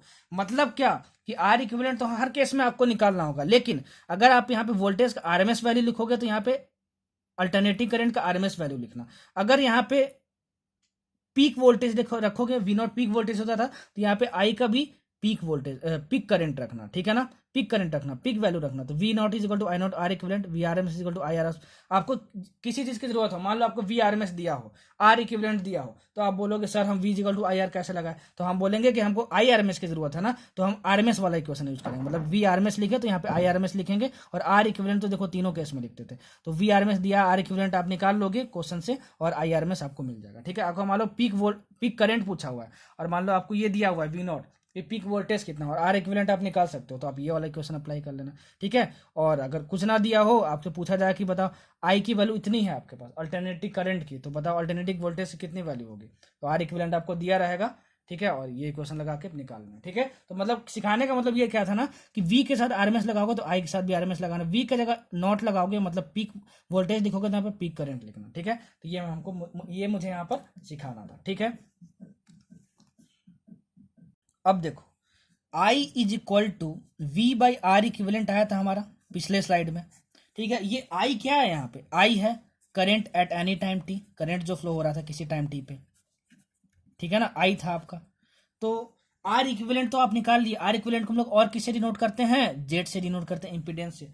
इस V की वैल्यू क्या होगी सर, ये आप जरा बता दीजिए। इस V की वैल्यू जो होगी वो हमारी होगी V is equal to VR का square plus VL minus VC का होल स्क्वायर अंडर रूट। बहुत इंपॉर्टेंट, इस V की वैल्यू आपको यहां पे रखना है। ठीक है, इस V की वैल्यू आपको यहां पे रखना है। और R इक्विवेलेंट Z से निकालते हैं, इंपीडेंस वो क्या फॉर्मूला होता है मैंने बता दिया, एक्सएल XC क्या होता है वो सब कुछ मैंने बता ही दिया। ठीक है, ये सब चीजें याद रखना ना, V याद कर लेना। तो यहाँ पे V रख दिया, हम मेरे को क्या हो जाएगा, आंसर मिल जाएगा। आंसर क्या होगा, मिल जाएगा। ठीक है, और एक और इक्वेशन याद रखना, tan phi is equal to XL minus XC by R। ठीक है, या फिर XL minus XC by R। ठीक है, इसको याद रखना आप। ठीक है, XL minus XC by R, ये याद रखना। XL क्या है, XC क्या है और R क्या है मैंने बता चुका हूँ। ठीक है, रेजिस्टर का ये रेजिस्टेंस है, ये इंडक्टर का रेजिस्टेंस है, और ये कैपेसिटर का रेजिस्टेंस है। सर ये फाई क्या है, ये बता दीजिए। फाई है phase difference between current end voltage. क्या है, phase difference between current end voltage, याद रखना फाई। ठीक है, तो अभी कभी भी क्वेश्चन में अगर phase difference between current end voltage दिया हो तो समझ जाना कि फाई दिया हुआ है। और मान लो क्वेश्चन में रेजिस्टेंस दिया हुआ, आर दिया हुआ है तुम्हारे पास, और एक्सी भी दिया हुआ, बोल दे कि एक्सएल फाइंड करो, बोलोगे यार कैसे फाइंड करें, तो तुरंत ये आपको याद आना चाहिए कि tan phi equal to XL minus XC by R होता है। ये सारे फॉर्मूला किसके लिए एप्लीकेबल है, LCR सीरीज इन LCR मतलब LCR जब मतलब इंडक्टर रेजिस्टर और कैपेसिटर जब सीरीज में कनेक्टेड हो तो। ठीक है, ये दिया हो, फाई दिया हो, आर दिया हो, एक्सी दिया हो, तो एक्सएल निकालना हो तो ये फॉर्मूला आपको याद आना चाहिए। मतलब कि ये फॉर्मूला याद रखना बहुत इंपॉर्टेंट है, ये फॉर्मूला याद रखना बहुत इंपॉर्टेंट है, ये कैसे अप्लाई करते हैं ये बहुत इंपॉर्टेंट है। और इससे पहले जो इंपीडेंस आपको बताया था, ठीक है ना, कि इंपीडेंस कैसे निकालते हैं, इंपीडेंस मतलब आर इक्विवेलेंट कैसे निकालते हैं। ठीक है ना, LCR सर्किट का सीरीज में जब हो तो वो आप फॉर्मूला याद रखना। उसके बाद फिर एक्सएल को हम लोग क्या बोलते हैं, इंडक्टिव रिएक्टेंस बोलते हैं, और एक्सी को हम लोग क्या बोलते हैं, कैपेसिटिव रिएक्टेंस बोलते हैं। ये रिएक्टेंस है कि अरे भाई रेजिस्टेंस का ही दूसरा नाम रिएक्टेंस है, ये सारी चीजें नोट कर लेना, कभी कंफ्यूज नहीं होगे। ठीक है, अब इस LCR सीरीज में जो LCR जो हमारा सर्किट था उसमें एक रेजोनेंस का कंडीशन होता है। क्या होता है, रेजोनेंस का। और जब ये रेजोनेंस का कंडीशन आता है, जब ये रेजोनेंस का कंडीशन आता है तो हमारे पास क्या होता है, सुनो सारी कंडीशंस याद रखना। एक्सएल की वैल्यू XC के इक्वल हो जाती है, किसकी हो जाती है, एक्सएल की वैल्यू XC के इक्वल हो जाती है। ठीक है ना, और VL की वैल्यू VC के इक्वल हो जाती है, VL की वैल्यू VC के इक्वल हो जाती है। ठीक है, अच्छा ये दोनों कंडीशन याद रखना, ये दोनों कंडीशन याद रखना कि कभी भी जब रेजोनेंस होगा, कभी भी जब रेजोनेंस होगा, ठीक है ना, अच्छा तो XL is equal to XC हो जाएगा और VL is equal to VC हो जाएगा। आप बोलोगे सर हमारे पास जो इम्पीडेंस का फॉर्मूला था वो क्या था, under root R square plus XL minus XC का होल स्क्वायर, ये था हमारे पास। तो XL is equal to XC हो गया, मतलब ये 0 हो गया, मतलब इम्पीडेंस कितना आ जाएगा, R आ जाएगा। उस केस में इम्पीडेंस कितना आ जाएगा, R आ जाएगा। VL is equal to VC, क्या VL is equal to VC resonance का कंडीशन है, तो VL is equal to VC हो जाएगा। इसका मतलब क्या कि देखो VL is equal to VC तो ये 0 हो गया, V is equal to VR हो जाएगा, V is equal to VR हो जाएगा, कितना हो जाएगा, V is equal to VR हो जाएगा। इसका मतलब समझो, मैं समझाता हूं। देखो VL और VC और VR मैंने नहीं बताया कि अभी तक होता क्या है। देखो आपका ये जो इंडक्टर है और ये कैपेसिटर है और ये रेजिस्टर है और ये कोई AC सोर्स लगा हुआ है, ठीक है ना, AC सोर्स लगा हुआ है। ये इंडक्टर के अक्रॉस में जो वोल्टेज है वो VL है, जो कैपेसिटर के अक्रॉस में जो वोल्टेज है वो VC है, जो रेजिस्टेंस के अक्रॉस में, जो रेजिस्टर के अक्रॉस में जो वोल्टेज है वो क्या है, VR है। वही VR, VC और VL यहाँ पर है। ठीक है, तो देखो जब रेजोनेंस का कंडीशन होगा तो VL is equal to VC हो जाता है, आपको ये याद रखना है। तो VL is equal to VC जब हो जाएगा तो देखो V is equal to VR हो गया। ठीक है, मतलब कि कभी भी क्वेश्चन में VL is equal to VC given हो तो समझ आना क्या है वो रेजोनेंस का कंडीशन है। और उस कंडीशन में जो रेजिस्टेंस के अक्रॉस में वोल्टेज है, देखो VR उसी को बोलते हैं ना, वो V के इक्वल हो जाता है। ये V क्या है, V is equal to V0 sine omega T, ठीक है, इसके इक्वल हो जाता है, इसके इक्वल हो जाता है। मतलब AC सोर्स का जो भी वोल्टेज दिया हो उसके वोल्टेज के इक्वल हो जाता है। किसका वोल्टेज, रेजिस्टेंस के अक्रॉस वोल्टेज, ये याद रखना। तो XL is equal to XC और VL is equal to VC, ठीक है ना। अच्छा, अब देखो XL is equal to XC हो गया, XL is equal to XC हो गया, मतलब क्या हुआ, XL को क्या लिख सकते हैं, omega L is equal to, और ये क्या लिख सकते हैं, 1 बाई ओमेगा C लिख सकते हैं इसको, ठीक है, XA की वैल्यू। तो यहाँ पर यहाँ से हमारे पास ओमेगा की वैल्यू कितनी आ गई, ओमेगा की वैल्यू हमारे पास आ गई 1 बाई अंडर रूट LC, कितनी आ गई, 1 बाई अंडर रूट LC, ये हमारे पास आ गया, ठीक है। अच्छा, और ओमेगा इज इक्वल टू क्या होता है, ओमेगा इज इक्वल टू होता है 2 पाई f, तो ओमेगा की वैल्यू यहाँ पे रख दे रहा हूँ मैं 2 पाई f, तो f निकालोगे तो यहाँ से कितना आएगा, तो f आएगा हमारे पास f is equal to 1 by 2 pi under root LC, 1 by 2 pi under root LC, बहुत ज़्यादा इंपॉर्टेंट, ठीक है, बहुत ज़्यादा इंपॉर्टेंट।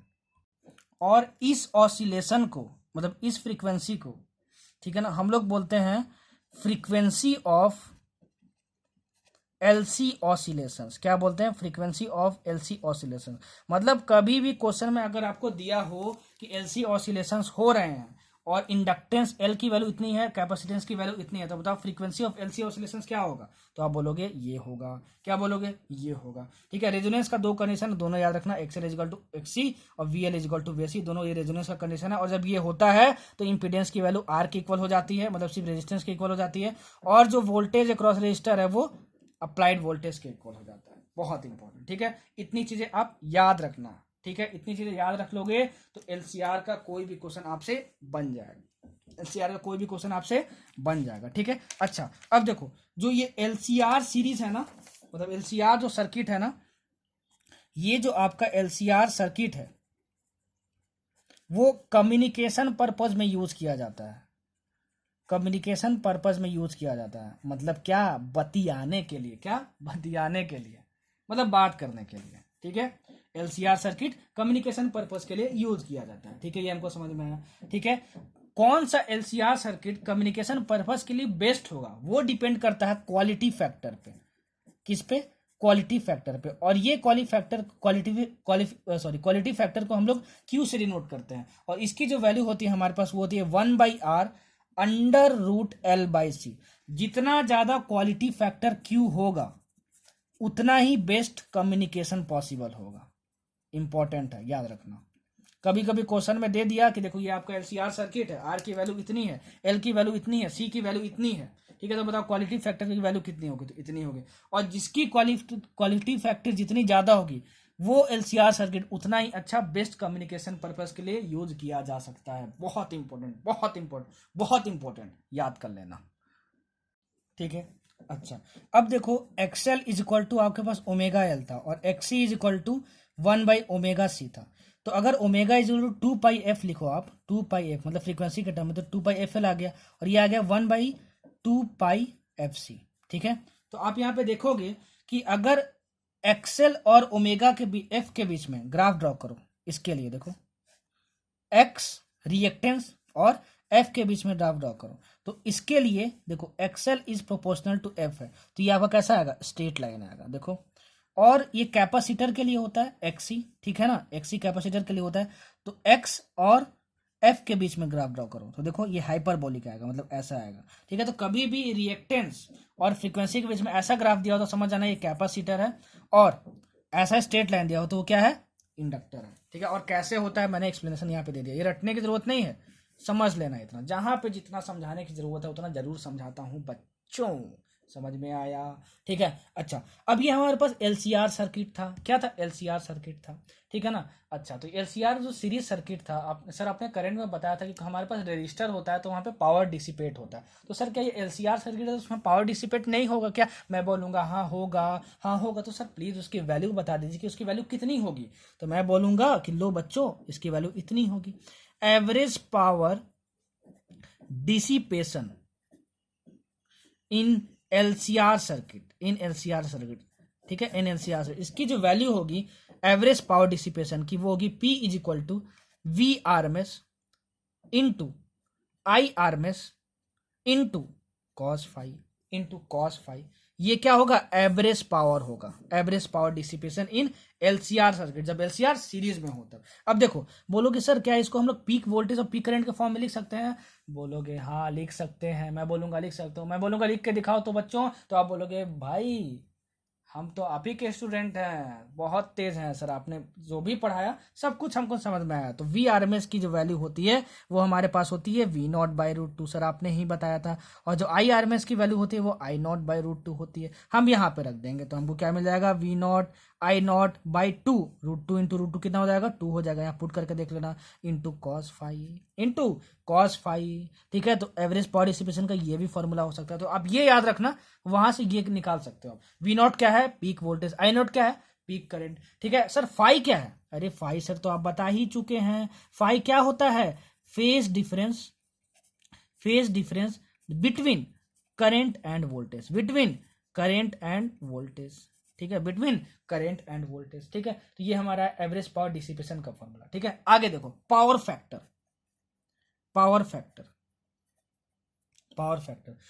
फैक्टर का जो हमारे पास जो फॉर्मूला होता है पावर फैक्टर का, वो हमारे पास होता है क्या, पावर फैक्टर हम लोग कॉस फाई को बोलते हैं, इस वाले टर्म को, इस वाले पावर फैक्टर हम लोग कॉस फाई के टर्म बोलते हैं। ये जो पूरा टर्म है वो क्या होता है, पावर फैक्टर, ये पूरा पावर फैक्टर होता है। और ये जो पावर फैक्टर की वैल्यू है वो हम लोग निकालते हैं कैसे, R/Z से।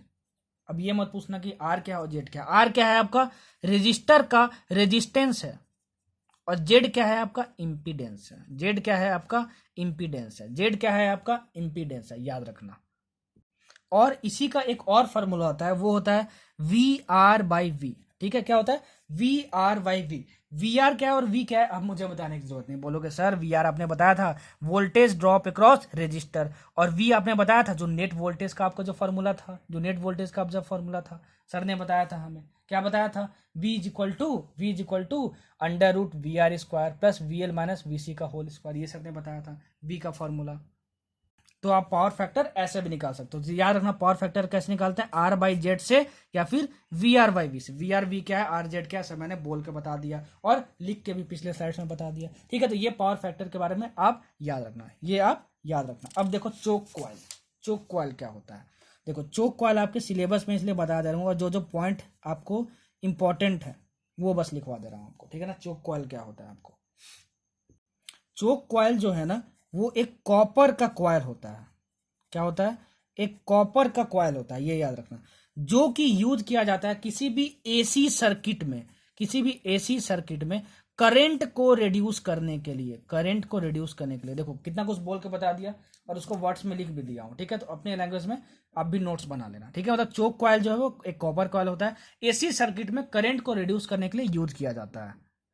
और जब हम लोग चोक कॉइल यूज करते हैं करंट को रिड्यूस करने के लिए, तो चोक कॉइल में जो लॉस होता है वो नेग्लेजिबल पावर लॉस होता है। ठीक है, मतलब कि चोक कॉइल आप लगा दोगे सर्किट में तो करंट वो रिड्यूस कर देगा, एसी सर्किट में जो करंट फ्लो हो रहा है, और इस चोक कॉइल में जो पावर लॉस होगा वो क्या होगा, नेग्लेजिबल होगा। इंपॉर्टेंट है, ठीक है। और ये जो चोक कॉइल जो होता है वो बेसिकली एक इंडक्टर होता है, जिसका कि इंडक्टेंस बहुत ही ज्यादा होता है। क्या होता है, बहुत ही ज्यादा होता है। और ये जो चोक कॉइल है, ठीक है ना, वो सिर्फ हम लोग एसी में यूज करते हैं, used in AC circuits only, सिर्फ एसी सर्किट्स में, डीसी सर्किट्स में नहीं यूज करते हैं।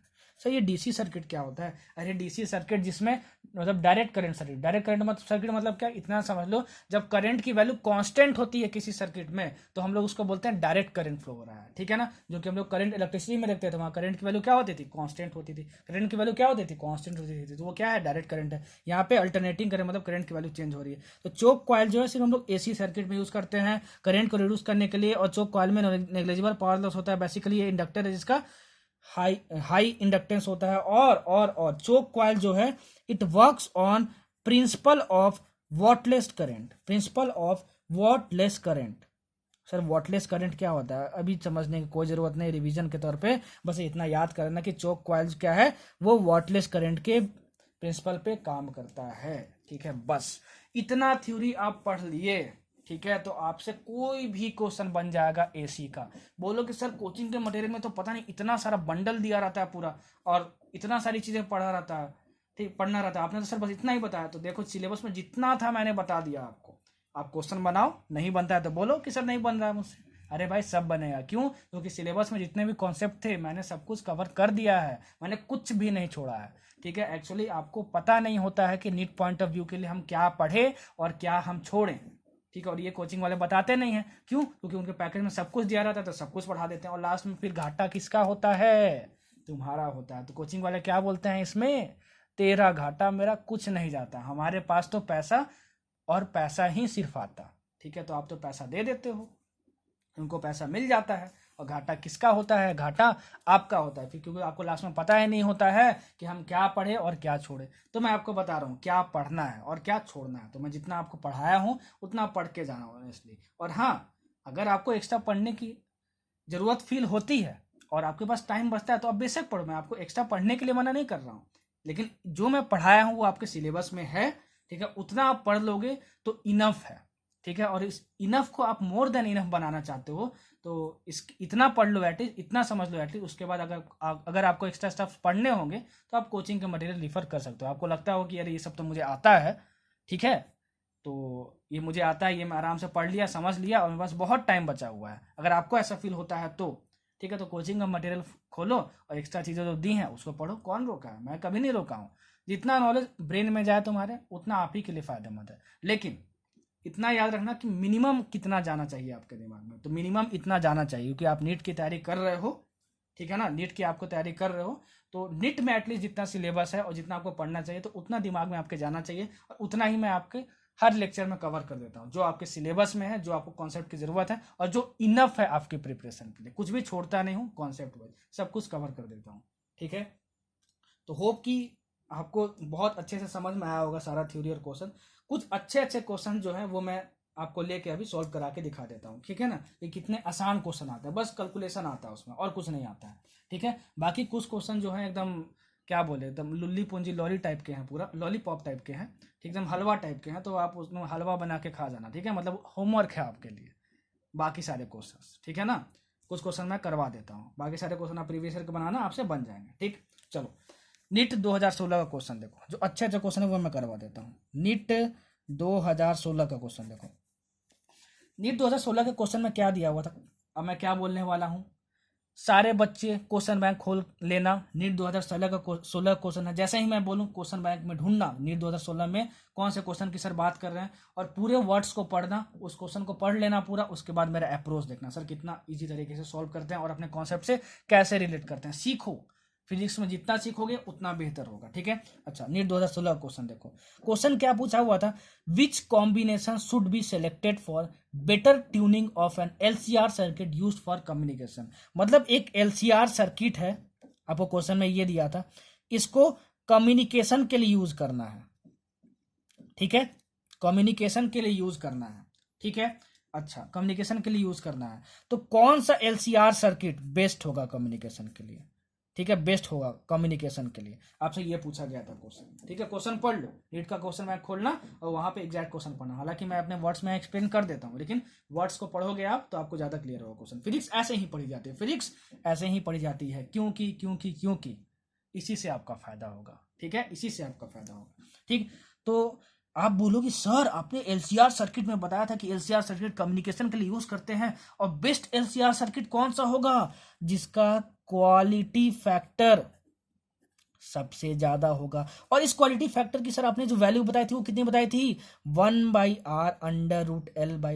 1/r√L/c, ठीक है। तो आपको देखना ऑप्शन में आपको मेंशन है, ठीक है, आपको मेंशन है आर की वैल्यू, एल की वैल्यू और सी की वैल्यू। बी में आर की वैल्यू, एल की वैल्यू और सी की वैल्यू, ठीक है, सी ऑप्शन डी ऑप्शन। ऐसे इसमें आर दिया था, एल दिया था, सी दिया था, आर दिया था, एल दिया था, सी दिया था। आप बोलोगे सर आपको तो आगे सॉल्व करने की जरूरत ही नहीं, आपने कॉन्सेप्ट बता दिया। क्वालिटी फैक्टर जिसका ज्यादा होगा वो बेस्ट होगा कम्युनिकेशन के लिए। तो चारों ऑप्शन में आर एल सी, ठीक है ना, आर एल सी, इसमें आर एल सी पुट करके देखना, क्वालिटी फैक्टर निकालना। चारों केसेस में क्वालिटी फैक्टर जिसका मैक्सिमम आएगा, क्वालिटी फैक्टर जिसका मैक्सिमम आएगा, ठीक है, वो क्या होगा, बेस्ट होगा कम्युनिकेशन पर्पस के लिए, ठीक है ना। जैसे मैं एक एग्जांपल आपको लेके सिखा दे रहा हूँ। फर्स्ट केस में आपका दिया था 20 ओम आर की वैल्यू, एल की वैल्यू दी थी 1.5 हेनरी एच, ठीक है, और ये दिया था 35 माइक्रोफैरड। तो क्वालिटी फैक्टर की वैल्यू कैसे हम निकालेंगे, क्वालिटी फैक्टर की वैल्यू निकालेंगे 1/r मतलब 20 √L मतलब 1.5 बाई कैपेसिटेंस मतलब 35 ये माइक्रो है तो इसमें हम फैरेड में चेंज कर लेते हैं, तो 35 इंटू 10⁻⁻6 इसकी वैल्यू निकाल देना। तो ये आपका जाएगा क्यू ए ऑप्शन में आ जाएगा। मान लो आपका क्यू ए आया 1, क्यू बी आया आपको 2 और क्यू सी आया, मतलब सी केस के लिए आपका आया 3 और क्यू डी वाले केस के लिए आया हमारे पास 4, ठीक है। तो क्वालिटी फैक्टर किसका ज़्यादा आ गया, इसका ज़्यादा आ गया, इस वाले का ज़्यादा आ गया,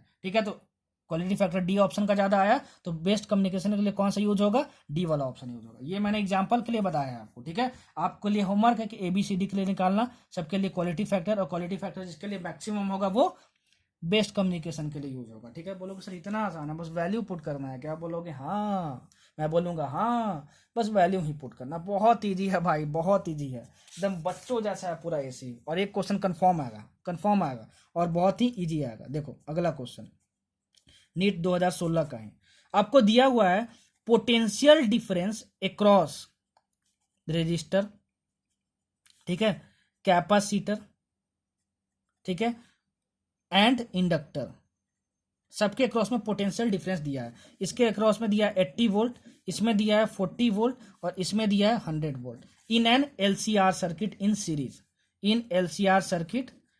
अरे भाई यही सिलेबस में है आपके सीरीज, ठीक है। तो सीरीज के बारे में ही बात करेंगे। तो आपसे बोला है कि पावर फैक्टर की वैल्यू कितनी होगी, ठीक है। तो देखो कैसे अप्रोच करता हूँ, क्वेश्चन बैंक खोल लेना, एग्जैक्ट क्वेश्चन पढ़ना, बार बार बोल रहा हूँ आपको, ठीक है। अब नहीं अगर खोल के रखते हो तो भाई अपने आप को अब धोखा दे रहे हो। बोलोगे सर LCR सर्किट जब सीरीज में होता है तो पावर फैक्टर का आपने 2 फार्मूला बताया था, cos phi is equal to R/Z और बताया था VR/V, ठीक है। तो देखो VR/V और ये VR हुआ, और इस V को हम क्या लिख सकते हैं, V को हम लोग लिख सकते हैं √VR का square plus VL minus VC का होल स्क्वायर, ठीक है ना, VL माइनस VC का होल स्क्वायर। तो ये क्या था, पोटेंशियल डिफरेंस अक्रॉस रजिस्टर। मैंने बताया था, सर ने बताया था बोल के, अगर मैं नोट किया हूं तो मैं अपने आप के साथ ऑनेस्टी दिखा रहा हूं, अगर मैं नोट नहीं किया हूं तो मैं अपने साथ बेईमानी कर रहा हूं, तो उसमें आपकी गलती है, ठीक है, आपकी गलती। मैंने बोल के बताया था कि रजिस्टर के क्रॉस में जो पोटेंशियल डिफरेंस होता है वो VR, कैपेसिटर के क्रॉस में जो होता है पोटेंशियल डिफरेंस वो VC, और इंडक्टर के क्रॉस में जो होता है वो VL होता है। तो VR की वैल्यू देखो यहाँ पे गिवन है 80 वोल्ट, ठीक है, और VC की वैल्यू भी गिवन है आपको 40 वोल्ट, ठीक है। पोटेंशियल डिफरेंस अक्रॉस कैपेसिटर और पोटेंशियल डिफरेंस अक्रॉस इंडक्टर, मतलब VL की वैल्यू आपको गिवन है 100 वोल्ट, और cos फाई आपको निकालना, और cos फाई की वैल्यू ये भी होती है, ठीक है,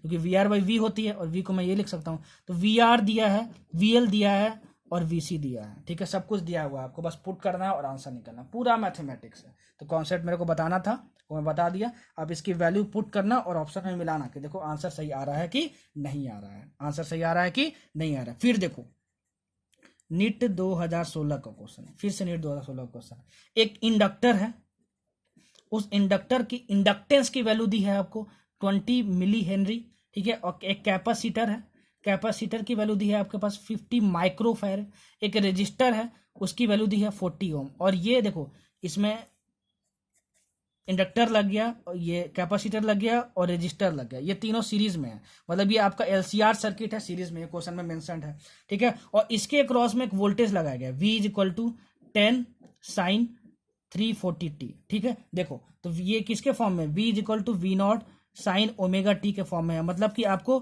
कैसा वोल्टेज लगाया गया है, आपको अल्टरनेटिंग वोल्टेज लगाया गया है, ठीक है। तो आपसे पूछ रहा है कि बताओ पावर लॉस कितना होगा, पावर लॉस की वैल्यू आपसे पूछ रहा है, ठीक है। देखना एग्जैक्ट क्वेश्चन के लिए क्वेश्चन बैंक खोलो और पढ़ो, प्लीज रिक्वेस्ट कर रहा हूँ, फिजिक्स ऐसे ही पढ़ा जाता है, बस यहाँ पे मुंह उठा के देखते मत रहना, नीट क्वेश्चन बैंक खोलो देखो और फिर समझो कि कैसे अप्रोच कर रहा हूँ, कैसे कॉन्सेप्ट से मैं लिंक करता हूँ, ठीक है, तब जाके फिजिक्स में नंबर आएगा, नहीं तो कभी नंबर नहीं आएगा यार। सॉरी थोड़ा बोलने में खराब लग रहा होगा, लेकिन अगर आप मेरे गाइडलाइंस को फॉलो नहीं कर सकते हो और थोड़ी सी आप मेहनत नहीं कर सकते हो तो भाई फिर ये एक्सपेक्ट मत करो कि आप फिजिक्स में अच्छा स्कोर कर लोगे। फिजिक्स में अच्छा स्कोर करने के लिए अपने आप को थोड़ा टफ बनाना पड़ेगा, मेहनत करनी पड़ेगी, और जैसे बोल रहा हूँ उस चीज़ को फॉलो करना पड़ेगा ऑनेस्टली, तब जाके फिजिक्स अच्छी होगी, फिजिक्स में अच्छा स्कोर करोगे, ठीक है, क्योंकि फिजिक्स बहुत आसान है। अच्छा बोलोगे सर पावर लॉस का मतलब पावर डिसिपेशन का एक फॉर्मूला होता है, आपने बताया था, V RMS into I RMS into cos five. Sir आपने ये बताया था हमको, ठीक है, ये बताया था हमको।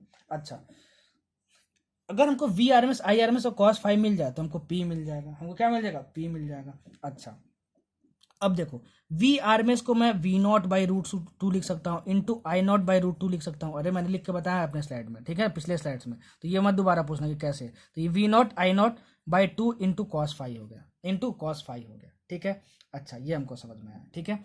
इस कॉस फाइव की वैल्यू हम कैसे फाइंड कर सकते हैं? कॉस फाइव होता है पावर फैक्टर, तो कॉस फाइव की वैल्यू हम लोग आर बाई जेड से फाइंड कर सकते हैं। देखो आर बाई जेड से फाइंड कर सकते हैं, ठीक है। तो आर की वैल्यू हमको गिवन है, आर की वैल्यू हमको कितनी गिवन है?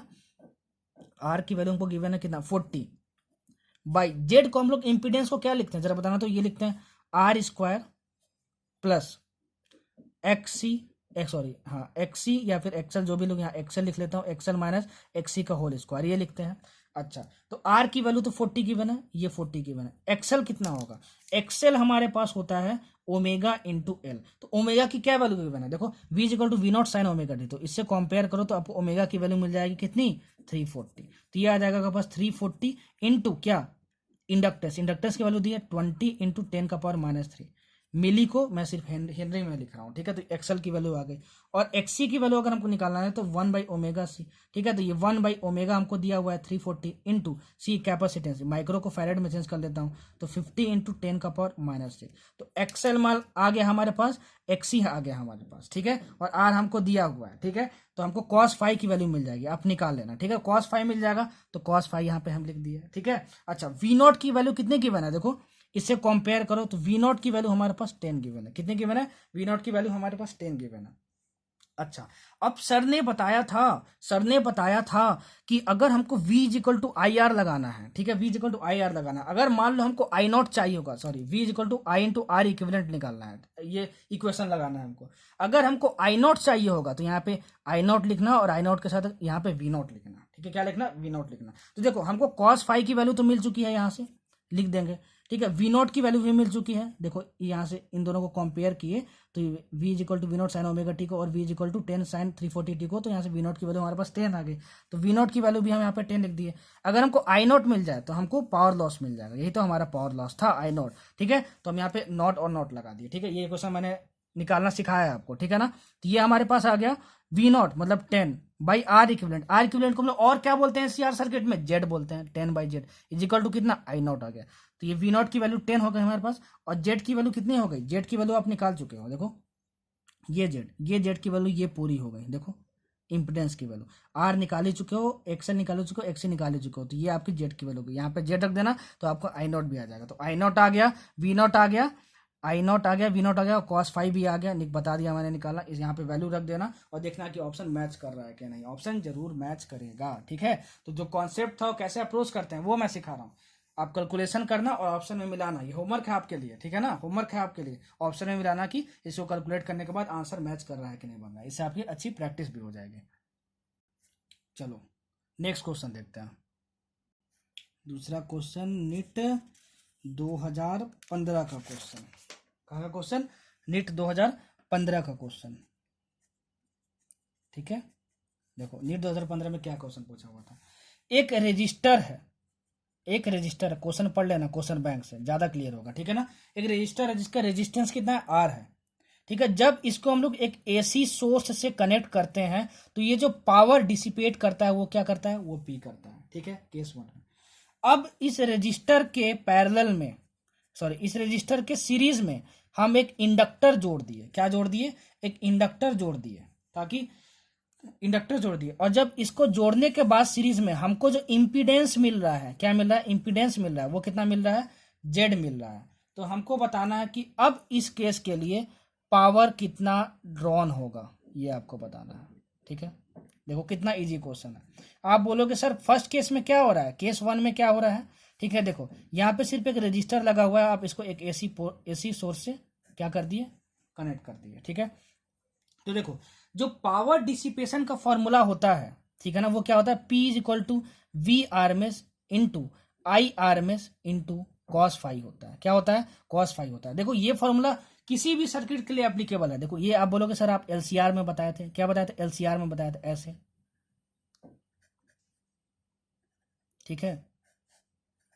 इसमें आप बताए थे, ठीक है। इसके लिए ये फॉर्मूला होता है। अरे भाई ये फॉर्मूला किसी के लिए भी एप्लीकेबल होता है, बस सीरीज में लगे होने चाहिए, ठीक है ना। ये तीनों एलिमेंट्स, ठीक है ना, क्या होना चाहिए, सीरीज में लगने होने वाले चाहिए, ठीक है। देखो इस केस में तुम्हारे पास क्या होता था, इस केस में तुम्हारे पास जो इम्पीडेंस का फॉर्मूला होता था वो होता था तुम्हारे पास Z is equal to under root R square plus XL minus XC का होल स्क्वायर, ठीक है। और जो tan फाई का जो फॉर्मूला आता था वो कितना आता था बताओ, XL minus XC by R, ये हमारे पास आता था। बोलो आता था कि नहीं आता था, आता था। अच्छा, और बोलोगे कि v का फॉर्मूला क्या आता था, v का फॉर्मूला आता था v is equal to under root V R square plus V L minus V C का होल स्क्वायर, ठीक है। तो ये फॉर्मूला एलसीआर सर्किट के लिए अप्लीकेबल है, ठीक है ना। और वो तीनों सीरीज में होने चाहिए। मान लो कि अगर आप इसको और इसको हटा दिए, मतलब इंडक्टर हटा दिया और इसको हटा दिया और बस रेजिस्टर बचा, तो आपको बस क्या करना है कि एक्सएल ये हट गया, इंडक्टर हट गया, तो एक्सएल तो जीरो हो गया ना, और एक्सी क्या हो गया, जीरो हो गया, मतलब ये है ही नहीं, अब क्या है ही नहीं है, तो अब हटा दिए तो जेड की वैल्यू कितनी आ जाएगी, इंपीडेंस की वैल्यू आर आ जाएगी हमारे पास, क्या आ जाएगी, आर आ जाएगी हमारे पास, ठीक है ना। अच्छा, और एक्सएल और एक्सी हटा दिए तो एक्सएल माइनस एक्सी कितना हो गया, जीरो हो गया, ठीक है, जीरो हो गया हमारे पास। जीरो बाई आर कितना होगा, जीरो होगा, तो tan फाई की वैल्यू कितनी आ गई हमारे पास, जीरो आ गई। तो फाई की वैल्यू हमारे पास कितनी आ गई, जरा बताना तो, फाई की वैल्यू हमारे पास कितनी आ गई, हमारे पास फाई की वैल्यू 0 डिग्री आ गई, फाई की वैल्यू हमारे पास 0 डिग्री आ गई। मतलब कि ये फॉर्मूला सबके लिए एप्लीकेबल है, बस एलसीआर सर्किट मतलब सीरीज में होना चाहिए। कभी कभार देखो ये भी हो सकता है कि ये जो कैपेसिटर है वो ना हो, कैपेसिटर ना हो, इंडक्टर और रेजिस्टेंस दोनों सीरीज में लगे हो, तो जब तुम कैपेसिटर को हटा दोगे मतलब कि एक्सी को हटा दो, एक्सी वाले टर्म को हटा दो, मतलब जो जो टर्म सी से रिलेटेड है उसको हटा देना, ठीक है। तो देखो सी से रिलेटेड कौन सा है, इसको हटा देना, मतलब एक्सी को जीरो कर देना, ठीक है। क्या एक्सी को यहाँ जीरो कर दोगे, यहाँ जीरो कर दोगे, और देखो सी से रिलेटेड कौन सा टर्म है, देखो वी सी कैपेसिटर के लिए, तो इसको जीरो कर देना, ठीक है। मतलब वी का क्या हो जाएगा formula, under root V R square plus V L square हो जाएगा। और देखो इंपीडेंस का क्या हो जाएगा, Z is equal to under root R square plus XL का स्क्वायर हो जाएगा। एक्सी जीरो कर दिए, वीसी जीरो कर दिए। वैसे ही मान लो कभी कभार दिया हो कैपेसिटर और रेजिस्टेंस सीरीज में, इंडक्टर नहीं है, तो इंडक्टर नहीं है तो इंडक्टर के लिए कौन सा टर्म यूज किए हैं, एक्सएल यूज किए हैं और वीएल यूज किए हैं, ठीक है ना। तो इन दोनों को जीरो कर देना इस सारे इक्वेशन में, ठीक है। तो ये सारे इक्वेशन एलसीआर सर्किट के लिए एप्लीकेबल है, और जब तीनों एलसीआर मतलब इंडक्टर कैपेसिटर और रेजिस्टेंस दोनों सीरीज में होना चाहिए। अगर कोई एक चीज नहीं है तो कैसे जीरो करते हैं और कैसे इक्वेशन को मॉडिफाई करते हैं मैंने यहाँ पे तुमको बता दिया, ठीक है ना। देखो केस 1 में यहाँ पे क्या हो रहा था कि सिर्फ रेजिस्टेंस लगा हुआ था, क्या हुआ था, सिर्फ रेजिस्टेंस लगा हुआ है क्वेश्चन के हिसाब से, ठीक है। तो इन दोनों को हटा दिए, तो इन दोनों को हम हटा दिए तो मतलब एक्सएल और एक्सी हटाना पड़ेगा, तो हटा दिए एक्सएल एक्सी, तो फाई की वैल्यू कितनी आ गई, 0 डिग्री आ गई। तो इस केस के लिए फाई कितना आ गया, जीरो आ गया, कितना आ गया, फाई जीरो आ गया, ठीक है।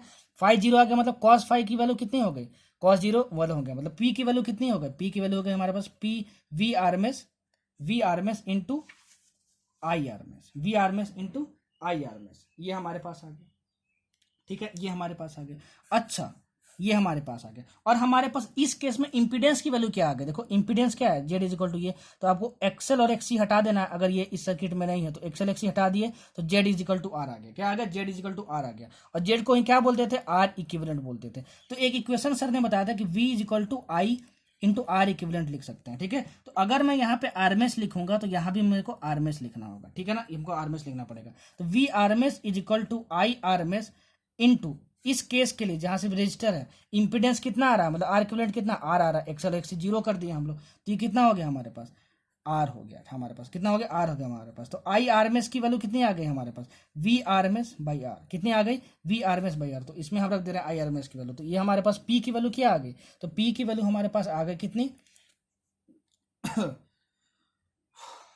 पी की वैल्यू हमारे पास कितनी आ गई, V R M S into V R M S by are,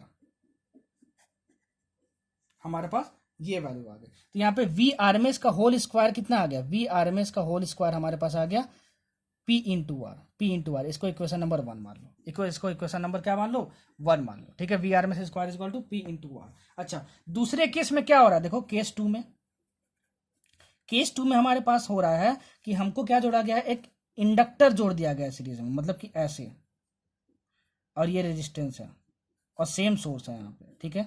अच्छा, मतलब आर है और एक्सएल है यहाँ पे, आर है और एक्सएल है यहाँ पे। और अब मान लो जो पावर डिसिपेट हो रहा है वो कितना हो रहा है तुम्हारे पास, V R M S into I R M S into cos phi, इतना तो होता ही है ना, इतना तो होता ही है हमारे पास, ठीक है। इतना होता ही हमारे पास, ये फॉर्मूला होता है हमारे पास, ये केस 2 के लिए हमारे पास फॉर्मूला हो गया।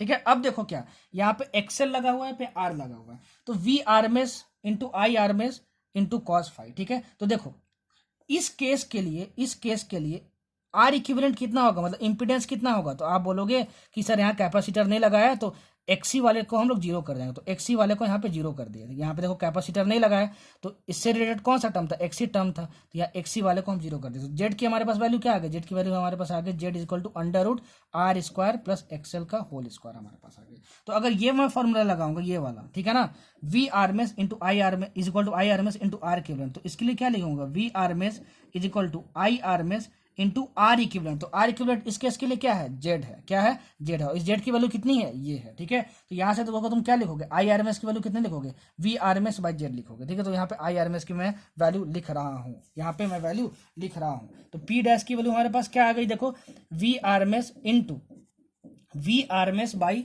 जेड।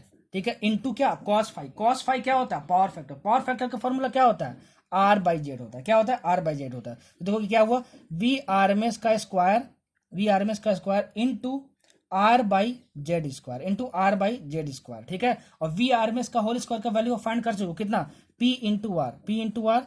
ठीक है, और ये into R by Z square, तो ये कितना आ गया हमारे पास, देखो P R square by Z square. ठीक है ना, P R square by Z square, बस यही वैल्यू होगा। मतलब जो न्यू केस के लिए आपका जो पावर डिसिपेशन होगा, जो पावर ड्रॉन होगा, उसका आंसर क्या हो जाएगा, P R square by Z square. देखो इतने आसानी से क्वेश्चन लिंक्ड होते हैं, ठीक है ना, कॉन्सेप्ट से। बस आपको फाइंड करना है कि कैसे अप्रोच करना है और कॉन्सेप्ट से कैसे लिंक करना है। ठीक, देखो नेक्स्ट क्वेश्चन, नीट 2013 का क्वेश्चन। ठीक है ना, क्वेश्चन में क्या पूछा हुआ था, आपके पास एक इंडक्टर है और इसके सीरीज में एक बल्ब लगा हुआ है। ठीक है, बल्ब लगा हुआ है और यहाँ पर एक ईएमएफ लगा हुआ है। कैसा ईएमएफ लगा, अल्टरनेटिंग ईएमएफ लगा हुआ है। तो बताना है कि जब इसके अंदर, इस इंडक्टर के अंदर हम लोग आयरन रॉड घुसा देंगे तो ये ब्राइटनेस ऑफ बल्ब है वो डिक्रीज करेगा कि नहीं करेगा, वो आपको बताना है। तो ब्राइटनेस ऑफ बल्ब पे क्या फर्क पड़ेगा आपको ये बताना है। नीट 2013 क्वेश्चन, क्वेश्चन पढ़ो, एग्जैक्ट पढ़ो, तब आपको समझ में आएगा क्वेश्चन में क्या पूछा और मैं क्या यहाँ पे बता रहा हूँ और क्या एक्सप्लेन कर रहा हूँ। ठीक है, अच्छा देखो, एक इंडक्टर जो होता है वो बहुत सारे क्वाइल से मिलकर बना होता है। क्या होता है, बहुत सारे क्वाइल से मिलकर बना होता है। एक क्वाइल के अंदर जब करंट फ्लो होता है तो हमको पता है कि mu not I by 2r उसके सेंटर पे मैग्नेटिक फील्ड प्रोड्यूस होता है। ठीक है, क्या होता है, मैग्नेटिक फील्ड। अगर हम इसके अंदर आयरन रॉड घुसा दें, आयरन रॉड घुसा दें यहाँ पे, ठीक है, और अब करंट जो फ्लो होगा, ठीक है ना, अब अगर करंट फ्लो हो रहा है आयरन रॉड घुसाने के बाद में, तो इस क्वाइल का खुद का मैग्नेटिक फील्ड तो था ही, अब इस आयरन रॉड में भी करंट फ्लो होने लगा, तो एक current carrying conductor also produces magnetic field. ये मैंने मैग्नेटिज्म चैप्टर में बताया था। ठीक है, तो अब मैग्नेटिक फील्ड इसका भी आ गया, क्वाइल का तो था ही पहले से, और आयरन रॉड का भी आ गया। तो देखो phi is equal to L into I होता है, तो हमारे पास L is equal to phi by I आ गया। तो अगर इसमें आई करंट पहले फ्लो हो रहा था और बाद में भी आई करंट फ्लो हो रहा है, लेकिन केस क्या हुआ कि इसमें आप आयरन रॉड घुसा दिए, तो अब जो मैग्नेटिक फील्ड है वो इस आयरन रॉड की वजह से भी आ रहा है। कैसे आ रहा है मैंने बता दिया, क्योंकि ये अब करंट कैरिंग कंडक्टर होगा तो वो भी अपना एक मैग्नेटिक फील्ड प्रोड्यूस करेगा। कैसे पता चला सर, ये मैग्नेटिज्म चैप्टर में सर ने बताया था। ठीक है, तो इसका मैग्नेटिक फील्ड एक्स्ट्रा आ गया। तो अगर मैग्नेटिक फील्ड पहले सिर्फ कॉइल का था, अब इसका आयरन रॉड का एक्स्ट्रा आ गया, तो मैग्नेटिक फील्ड इंक्रीज हुआ मतलब मैग्नेटिक फील्ड लाइन्स इंक्रीज हुआ, मैग्नेटिक फील्ड लाइन्स इंक्रीज हुआ मतलब मैग्नेटिक फ्लक्स इंक्रीज हुआ, और जब मैग्नेटिक फ्लक्स इंक्रीज हुआ मतलब कि एल भी इंक्रीज कर जाएगा, मतलब कि हमारा जो इंडक्टेंस है उसकी वैल्यू क्या हो जाएगी, वो इंक्रीज हो जाएगी। ये वाला जो मैग्नेटिक फ्लक्स वाला कॉन्सेप्ट मैं EMI में बता चुका हूँ, इलेक्ट्रोमैग्नेटिक इंडक्शन में। नहीं देखो तो वो जाके देखो, इसलिए बोलता हूँ सबको सीक्वेंस वाइज देखो, आपको ज्यादा समझ में आएगा। तो अगर इंडक्टेंस बढ़ गया, ठीक है, तो देखो एक इंडक्टर कितना रेजिस्टेंस प्रोवाइड करता है ओमेगा इंटू एल। तो अगर एल जो है वो बढ़ गया तो रेजिस्टेंस ऑफर्ड बाई इंडक्टर वो भी बढ़ जाएगा। अगर इस बल्ब का रेजिस्टेंस आर मान लो, ठीक है ना, तो इससे कितना करंट फ्लो हो रहा है, आई करंट फ्लो हो रहा है, मतलब इसमें पावर कितना जा रहा होगा, आई स्क्वायर आर होगा। अब मैं करंट इलेक्ट्रिसिटी में तुमको बताया था कि किसी भी बल्ब का ब्राइटनेस पावर पर डिपेंड करता है। अगर पावर ज़्यादा मिल रहा होगा बल्ब को तो उसकी ब्राइटनेस ज़्यादा होगी, अगर पावर कम मिल रहा होगा बल्ब तो उसकी ब्राइटनेस कम होगी। इस बल्ब की रेजिस्टेंस तुम आर मान लो, तो ये तो तुम्हारा फिक्स है, करंट तुम्हारा वेरिएबल है। अब देखो तुम्हारे पास V is equal to I R हो गया हमारे पास, तो I इज इक्वल टू क्या हो गया, V बाई आर हो गया। ठीक है, तो वोल्टेज जो तुम अप्लाई किए वो तो कांस्टेंट है, लेकिन हुआ क्या कि देखो रेजिस्टेंस ऑफर्ड बाय इंडक्टर बढ़ गया, मतलब कि तुम्हारा R बढ़ गया, क्या बढ़ गया, R इक्विवेलेंट बढ़ गया, तो ये बढ़ गया तो करंट क्या होगा, घट जाएगा। तो अगर करंट घट गया तो I घट गया तो क्या होगा, पावर भी घट जाएगा, और पावर घट गया तो power is directly proportional to brightness of bulb. ठीक है ना, पावर जितना ज्यादा होगा उतना पावर उतना ब्राइटनेस ऑफ बल्ब ज्यादा होगा, पावर कम होगा तो उतना ब्राइटनेस कम होगा। ठीक है, इसका मतलब ये हुआ कि ब्राइटनेस ऑफ बल्ब क्या होगा, डिक्रीज कर जाएगा। बहुत सुंदर क्वेश्चन था, और होप कि मैं बहुत सुंदर तरीके से आपको एक्सप्लेन कर पाया। इतना यार रिवीजन लेक्चर में कोई एक्सप्लेन नहीं करेगा, लेकिन मैं चाहता हूँ कि सब कोई बहुत अच्छा स्कोर करो, इसलिए मैं इतना एक्सप्लेन कर देता हूँ। Next question, NEET 2011 question bank खोलो, देखो क्वेश्चन में क्या दिया हुआ था। आपको V और T के बीच में ग्राफ दिया हुआ है, V और T के बीच में ग्राफ दिया हुआ है, ऐसा कुछ दिया हुआ है, और ये पॉइंट T/2 है और ये तुम्हारे पास T है। ठीक है ना, और ये जो वैल्यू दी है वो V नॉट दिया हुआ है। आपसे पूछा है क्वेश्चन में कि RMS value of potential difference V बताना है। ठीक है, तो आप बोलोगे सर आपने तो एक बेसिक फॉर्मूला बताया था आरएमएस वैल्यू निकालने का, वो क्या बताया था, 0 टू T, ठीक है, V स्क्वायर इंटू dt, ठीक है, by integration of 0 to T into dt, ठीक है, इसका √1/2। सर ये आपने बताया था V आरएमएस का फॉर्मूला, अरे मैं स्लाइड में अपने बताया हूँ, देख लो। ठीक है, ये आपने बताया था। तो अब देखो, अब यहाँ पे देखो 0 से T/2 के बीच में टाइम देखोगे, देखो 0 से T/2, ये 0 है, 0 से T/2 के लिए तुम देखोगे तो आपका देखो जो V है, वोल्टेज है, वो कांस्टेंट है, सबकी वैल्यू V नॉट है, तो V की वैल्यू कितनी है, V नॉट है। T/2 से T के लिए देखोगे, T/2 से T के लिए देखोगे, देखो T/2 से T के लिए देखोगे तो देखो जो V की वैल्यू है वो कितनी है, 0 है, V की वैल्यू 0 है, और हमको बस 0 से T के लिए ही देखना है। क्यों क्यों क्यों, क्योंकि हमको पता है कि जब आरएमएस वैल्यू निकालते हैं तो इंटीग्रेशन क्या होता है, 0 से T के लिए होता है, इंटीग्रेशन लिमिट्स क्या होता है, 0 से T के लिए होता है, 0 से T के लिए होता है। समझ में आया, तो देखो जब इस वाले पार्ट के लिए निकालोगे, ठीक है, तो ये फॉर्मूला अप्लाई करना, इस वाले पार्ट के लिए लिखोगे तो ये फॉर्मूला अप्लाई करना। तो जब इस वाले पार्ट के लिए अप्लाई करोगे और V की वैल्यू यहाँ रखोगे 0, तो देखो तो 0 स्क्वायर dt, मतलब ये पूरा 0 हो जाएगा और दिस बाय दिस 0 हो जाएगा, तो ये वाला टर्म तो पूरा इसके लिए क्या हो गया, ये वाला इक्वेशन पूरा 0 हो गया। ठीक है, अब इसके लिए हम लोग लिख सकते हैं, इसके लिए हम लोग क्या लिख सकते हैं जरा बताना, तो इसके लिए हम लोग लिख सकते हैं यहाँ पे V की वैल्यू क्या लिख सकते हैं, V नॉट स्क्वायर लिख सकते हैं। तो ये कितना हो गया, 0 to T V not square, 0 to T V not square, ठीक है, into dt by 0 to T dt, ये इस इंटरवल के लिए हुआ। ठीक है, अब इस इंटरवल के लिए लिखेंगे तो हम लोग क्या लिखेंगे, plus integration of 0 to T, ठीक है, और यहाँ पे V के क्या लिखेंगे, 0 square dt by 0 to T into dt। ठीक है, अब ये इंटीग्रेशन सॉल्व करना है, आप इसको सॉल्व कर लेना और आंसर मैच कर लेना, तो आपका आंसर आ जाएगा V नॉट बाई √2, आपको ये क्या आ जाएगा, आंसर आ जाएगा। ठीक है, फिर भी मैं आपको यहाँ पे थोड़ा सा सॉल्व करके बता देता हूँ। देखो ये टर्म तो 0 हो जाएगा, 0 स्क्वायर 0 तो 0 इंटू dt 0, तो ये पूरा हमारे पास 0 आ गया, ये वाला टर्म पूरा हमारे पास 0 आ गया। इस वाले टर्म की हम बात करते हैं, इस वाले टर्म की हम लोग बात करते हैं। ठीक, अच्छा, तो इस वाले टर्म की हम लोग जब बात करेंगे तो देखो ये तो आपका था, ये वाला जब फॉर्मूला लगाया था इस वाले के लिए, तो ये 0 टू T/2 होगा यहाँ पे, और यहाँ पे 0 टू T/2 होगा। सर ये कैसे पता चला आपको, ये बताइए आप। ठीक है, तो क्या ये मैंने सही लिखा है, अच्छे से देखना, देखो इसको अप्लाई करने आना चाहिए आपको। ये जो 0 टू T/2 के लिए आप V is equal to V not लिखे हो, और उसके लिए आप ये वाला एक्सप्रेशन लिखे हो। ठीक है, तो यहाँ जो इंटीग्रेशन का जो लिमिट्स होगा 0 टू T/2 होगा, लेकिन यहाँ पे जो होगा वो 0 टू T ही होगा। ठीक है, अच्छा, अब ये वाला आप किसके लिए लिखे हो, ये वाला इस केस के लिए लिखे हो, तो यहाँ पे इंटीग्रेशन लिमिट्स होगा T/2 से आप T तक जा रहे हो। ठीक है, T होगा, लेकिन नीचे वाला हमेशा 0 से T रहेगा। मतलब आप हम यहाँ से आप क्या सीखे, आप यहाँ से ये सीखे, ठीक है, आप यहाँ से ये सीखे कि नीचे वाले टर्म का जो इंटीग्रेशन लिमिट है वो हमेशा 0 से T रहने वाला है, लेकिन ऊपर वाले का जिस इंटरवल तक हम लोग देख रहे हैं, वही लिमिट्स हमारे होने चाहिए। जैसे हमारा 0 से t/2 देख रहे हैं तो 0 से t/2 हुआ, और इस केस के लिए t/2 से t देख रहे हैं तो t/2 से t तक हुआ, और हमको बस 0 से t तक ही टोटल देखना है। तो पूरा हम देख चुके, 0 से t/2 देख लिए, t/2 से t देख लिए। अब इसको हम सॉल्व कर दिए तो ये वाला टर्म तो हमारा पूरा 0 हो गया, ठीक है। तो ये टर्म हमारा पूरा 0 हो गया, इसको हम लोग सॉल्व करते हैं। तो देखो v0 स्क्वायर बाहर आ जाएगा हमारे पास, v0 स्क्वायर बाहर आ जाएगा, और dt का इंटीग्रेशन t हो जाएगा, और ये t/2 हो जाएगा हमारे पास। तो ये हमारे पास t/2 आ गया बाई, ठीक है, dt का इंटीग्रेशन t हो गया, और t माइनस 0 t हो गया, का होल का पावर देखो 1/2 लगा हुआ है, ठीक है ना, का होल का पावर 1/2, इसका होल का पावर 1/2 होगा, ठीक है ना, आप लिख लेना। तो ये t और t कैंसिल हो गया, तो ये आया हमारे पास v0 स्क्वायर/2 का पावर 1/2, तो ये हमारे पास आ गया कितना, v0/√2, कितना आ गया हमारे पास, v0/√2, और ये हमारा क्या हो जाएगा, आंसर हो जाएगा। तो इसको मैंने बस अप्लाई किया है, ठीक है। अगर ये आपको समझ में नहीं आया तो 3-4 बार रिवाइंड करके देखो वीडियो को, दोबारा रिप्ले करके देखो, जरूर समझ में आएगा, सब कुछ समझ में आएगा, ठीक है। चलो अब लोग बढ़ते हैं आगे। देखो आगे देखो, नीट 2010 का क्वेश्चन देखो। ये जो क्वेश्चन मैं बताने जा रहा हूँ, आप देखोगे ना तो ऐसे ही डर जाओगे, लेकिन देखना कितना इजी क्वेश्चन है, फालतू में डरते हो, ठीक है, फालतू में डरते हो।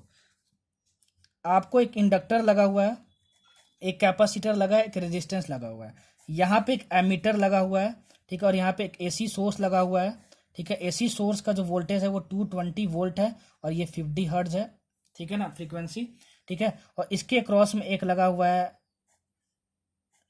क्या, वोल्ट मीटर, इसमें भी वोल्ट मीटर, और इसके क्रॉस में भी वोल्ट मीटर लगा हुआ है, ठीक है ना। अच्छा, तो आपसे बोला गया है कि अगर इस रेजिस्टेंस की वैल्यू हमारे पास 100 ओम है, ठीक है, और इस V1 की वैल्यू हमारे पास दी है कितनी, 300 वोल्ट, और V2 की वैल्यू हमारे पास दी है 300 वोल्ट, ठीक है। तो V3 की आपको वैल्यू बतानी है, और ये जो एमीटर है वो कितना रीड कर रहा होगा वो आपको बताना है। तो सुनो कितना इजी क्वेश्चन है ये आपको, ठीक है। ये आपका इंडक्टर है, मतलब L, ये C, और ये तुम्हारे पास रजिस्टर है R, ठीक है ना। देखो V1 मतलब ये वैल्यू है, ये क्या है, वोल्ट मीटर। वोल्ट मीटर हमेशा हम पैरेलल में लगाते हैं, और वोल्ट मीटर क्या करता है, पोटेंशियल डिफरेंस को मेजर करता है। अरे सर आप पिछले लेक्चर्स में बता चुके तो हमें याद है, पिछले लेक्चर देखो तो बहुत अच्छी बात है, नहीं देखो तो अपने आप को धोखा दे रहे हो, ठीक है। अच्छा, तो वोल्ट मीटर क्या करता है, पोटेंशियल डिफरेंस मेजर करता है। तो ये V1 मेजर किया 300 वोल्ट, ठीक है, मतलब कि इसके क्रॉस में पोटेंशियल डिफरेंस कितना है, 300 वोल्ट है, मतलब VL इक्वल टू कितना दिया, 300 वोल्ट दिया है, ठीक है। तो ये वोल्ट मीटर V2 है, तो मतलब इसी के क्रॉस में लगा है, तो कैपेसिटर के क्रॉस में पोटेंशियल डिफरेंस मेजर करेगा, तो ये दिया 300 वोल्ट। अरे sir VL equal to VC आ गया, VL इक्वल टू VC आ गया, इसका मतलब क्या कि ये रेजोनेंस का कंडीशन है। देखना देखना देखना देखना, मैं स्लाइड्स में आपको बताया हूँ कि रेजोनेंस का condition V equal to VC होता है। तो अगर VL इक्वल टू VC आ गया, मतलब हमको पता है कि रेजिस्टर के अक्रॉस में जो भी वोल्टेज होगा वो अप्लाइड वोल्टेज के इक्वल होगा, मैंने रेजोनेंस कंडीशन में बताया था। तो VR के क्रॉस मतलब रेजिस्टेंस के क्रॉस में जो वोल्टेज होगा वो अप्लाइड वोल्टेज के इक्वल होगा, तो ये किसके इक्वल हो जाएगा, 220 वोल्ट के। और ये VR क्या है, वोल्टेज मतलब पोटेंशियल डिफरेंस अक्रॉस रेजिस्टर, और उसी को क्या कौन मेजर करता है, ये वोल्ट मीटर मेजर करेगा। तो V3 की वैल्यू कितनी हो जाएगी, V3 की वैल्यू हो जाएगी हमारे पास 220 volt, 220 volt. Volt meter ampere का कॉन्सेप्ट पढ़ना है तो मैं मेजरिंग इलेक्ट्रिकल डिवाइसेस में कवर कर चुका हूँ, वो देखो तो बहुत अच्छी बात है, समझ में नहीं आ गया होगा आपको। अगर नहीं समझ में आया होगा तो पहले मेजरिंग इलेक्ट्रिकल डिवाइसेस देखना, ठीक है ना। तो V3 की वैल्यू हमारे पास आ गई 220 वोल्ट। अब एमीटर, तो एमीटर करंट रीड करता है, तो बताओ करंट कितना हो रहा है, करंट की वैल्यू बतानी है, ठीक है। तो सर आपने बताया था कि V is equal to I into R equivalent होता है, ठीक है। और LCR सर्किट के लिए R इक्विवेलेंट को हम लोग Z भी लिख सकते हैं। तो I की वैल्यू हमारे पास क्या आ गई, V/Z आ गई। I की वैल्यू हमारे पास क्या आ गई, V/Z आ गई। तो V की वैल्यू क्या होगी, V की वैल्यू हमारे पास होगी 220 वोल्ट। देखो V, यही तो V होता था 220, ठीक है, बाई Z। Z मतलब क्या होगा हमारे पास, Z किसके इक्वल हो जाएगा, Z हमारे इसके इक्वल हो जाएगा, इसके इक्वल हो जाएगा। क्यों, क्योंकि जब हमारे पास जब रेजोनेंस कंडीशन होता था तो VL इक्वल टू VC तो होता ही था, और जब रेजोनेंस कंडीशन में हमारे पास XL इक्वल टू XC होता था, तो XL इक्वल टू XC होने के बाद हमारे पास जो इंपीडेंस आता था वो R की इक्वल आ जाता था। जाके देख लेना रेजोनेंस वाले कंडीशंस में, ठीक है ना। तो इंपीडेंस R की इक्वल आ जाता था, तो इंपीडेंस को क्या हम लिखेंगे, R के इक्वल लिखेंगे। तो R की वैल्यू कितनी दी, 100 दी है, तो ये 100 हो गया, तो ये कैंसिल हो गया, तो हमारे पास 2.2 एम्पियर आंसर आ गया, ठीक है। रेजोनेंस का सारा कंडीशन आपको यहीं पे रिवाइज हो गया, देखो, ठीक है कि और कैसे अप्लाई करते हैं और कैसे पहचानते हैं, ठीक है। अगला क्वेश्चन देखो, सारा क्वेश्चन देख लेंगे, तो हमारे पास इसका आंसर कितना हो गया, 2.2 एम्पियर, और ये हमारे पास V3 की वैल्यू कितनी हो गई, 220 वोल्ट हो गई, ठीक है। अगला क्वेश्चन देखो, नीट 2005 का क्वेश्चन, नीट 2005 का क्वेश्चन, ठीक है। आपको एक LCR सर्किट दिया हुआ है, और ये LCR जो है वो सीरीज में है, मतलब इंडक्टर, कैपेसिटर और सीरीज और रेजिस्टेंस सीरीज में लगा हुआ है, ठीक है। अच्छा, आपको एक वोल्टेज अप्लाई किया गया और उस वोल्टेज का जो फ्रीक्वेंसी है, वो कितना है आपके पास, एफ है, ठीक है। एग्जैक्ट क्वेश्चन के लिए क्वेश्चन बैंक खोल के बैठे होगे, उसको देख लेना, ठीक है। जो करंट है वो लीड कर रहा है वोल्टेज को बाई 45 डिग्री। तो आपको बताना है कि वैल्यू ऑफ कैपेसिटेंस कितनी होगी, कैपेसिटेंस होता है उसकी वैल्यू कितनी होगी।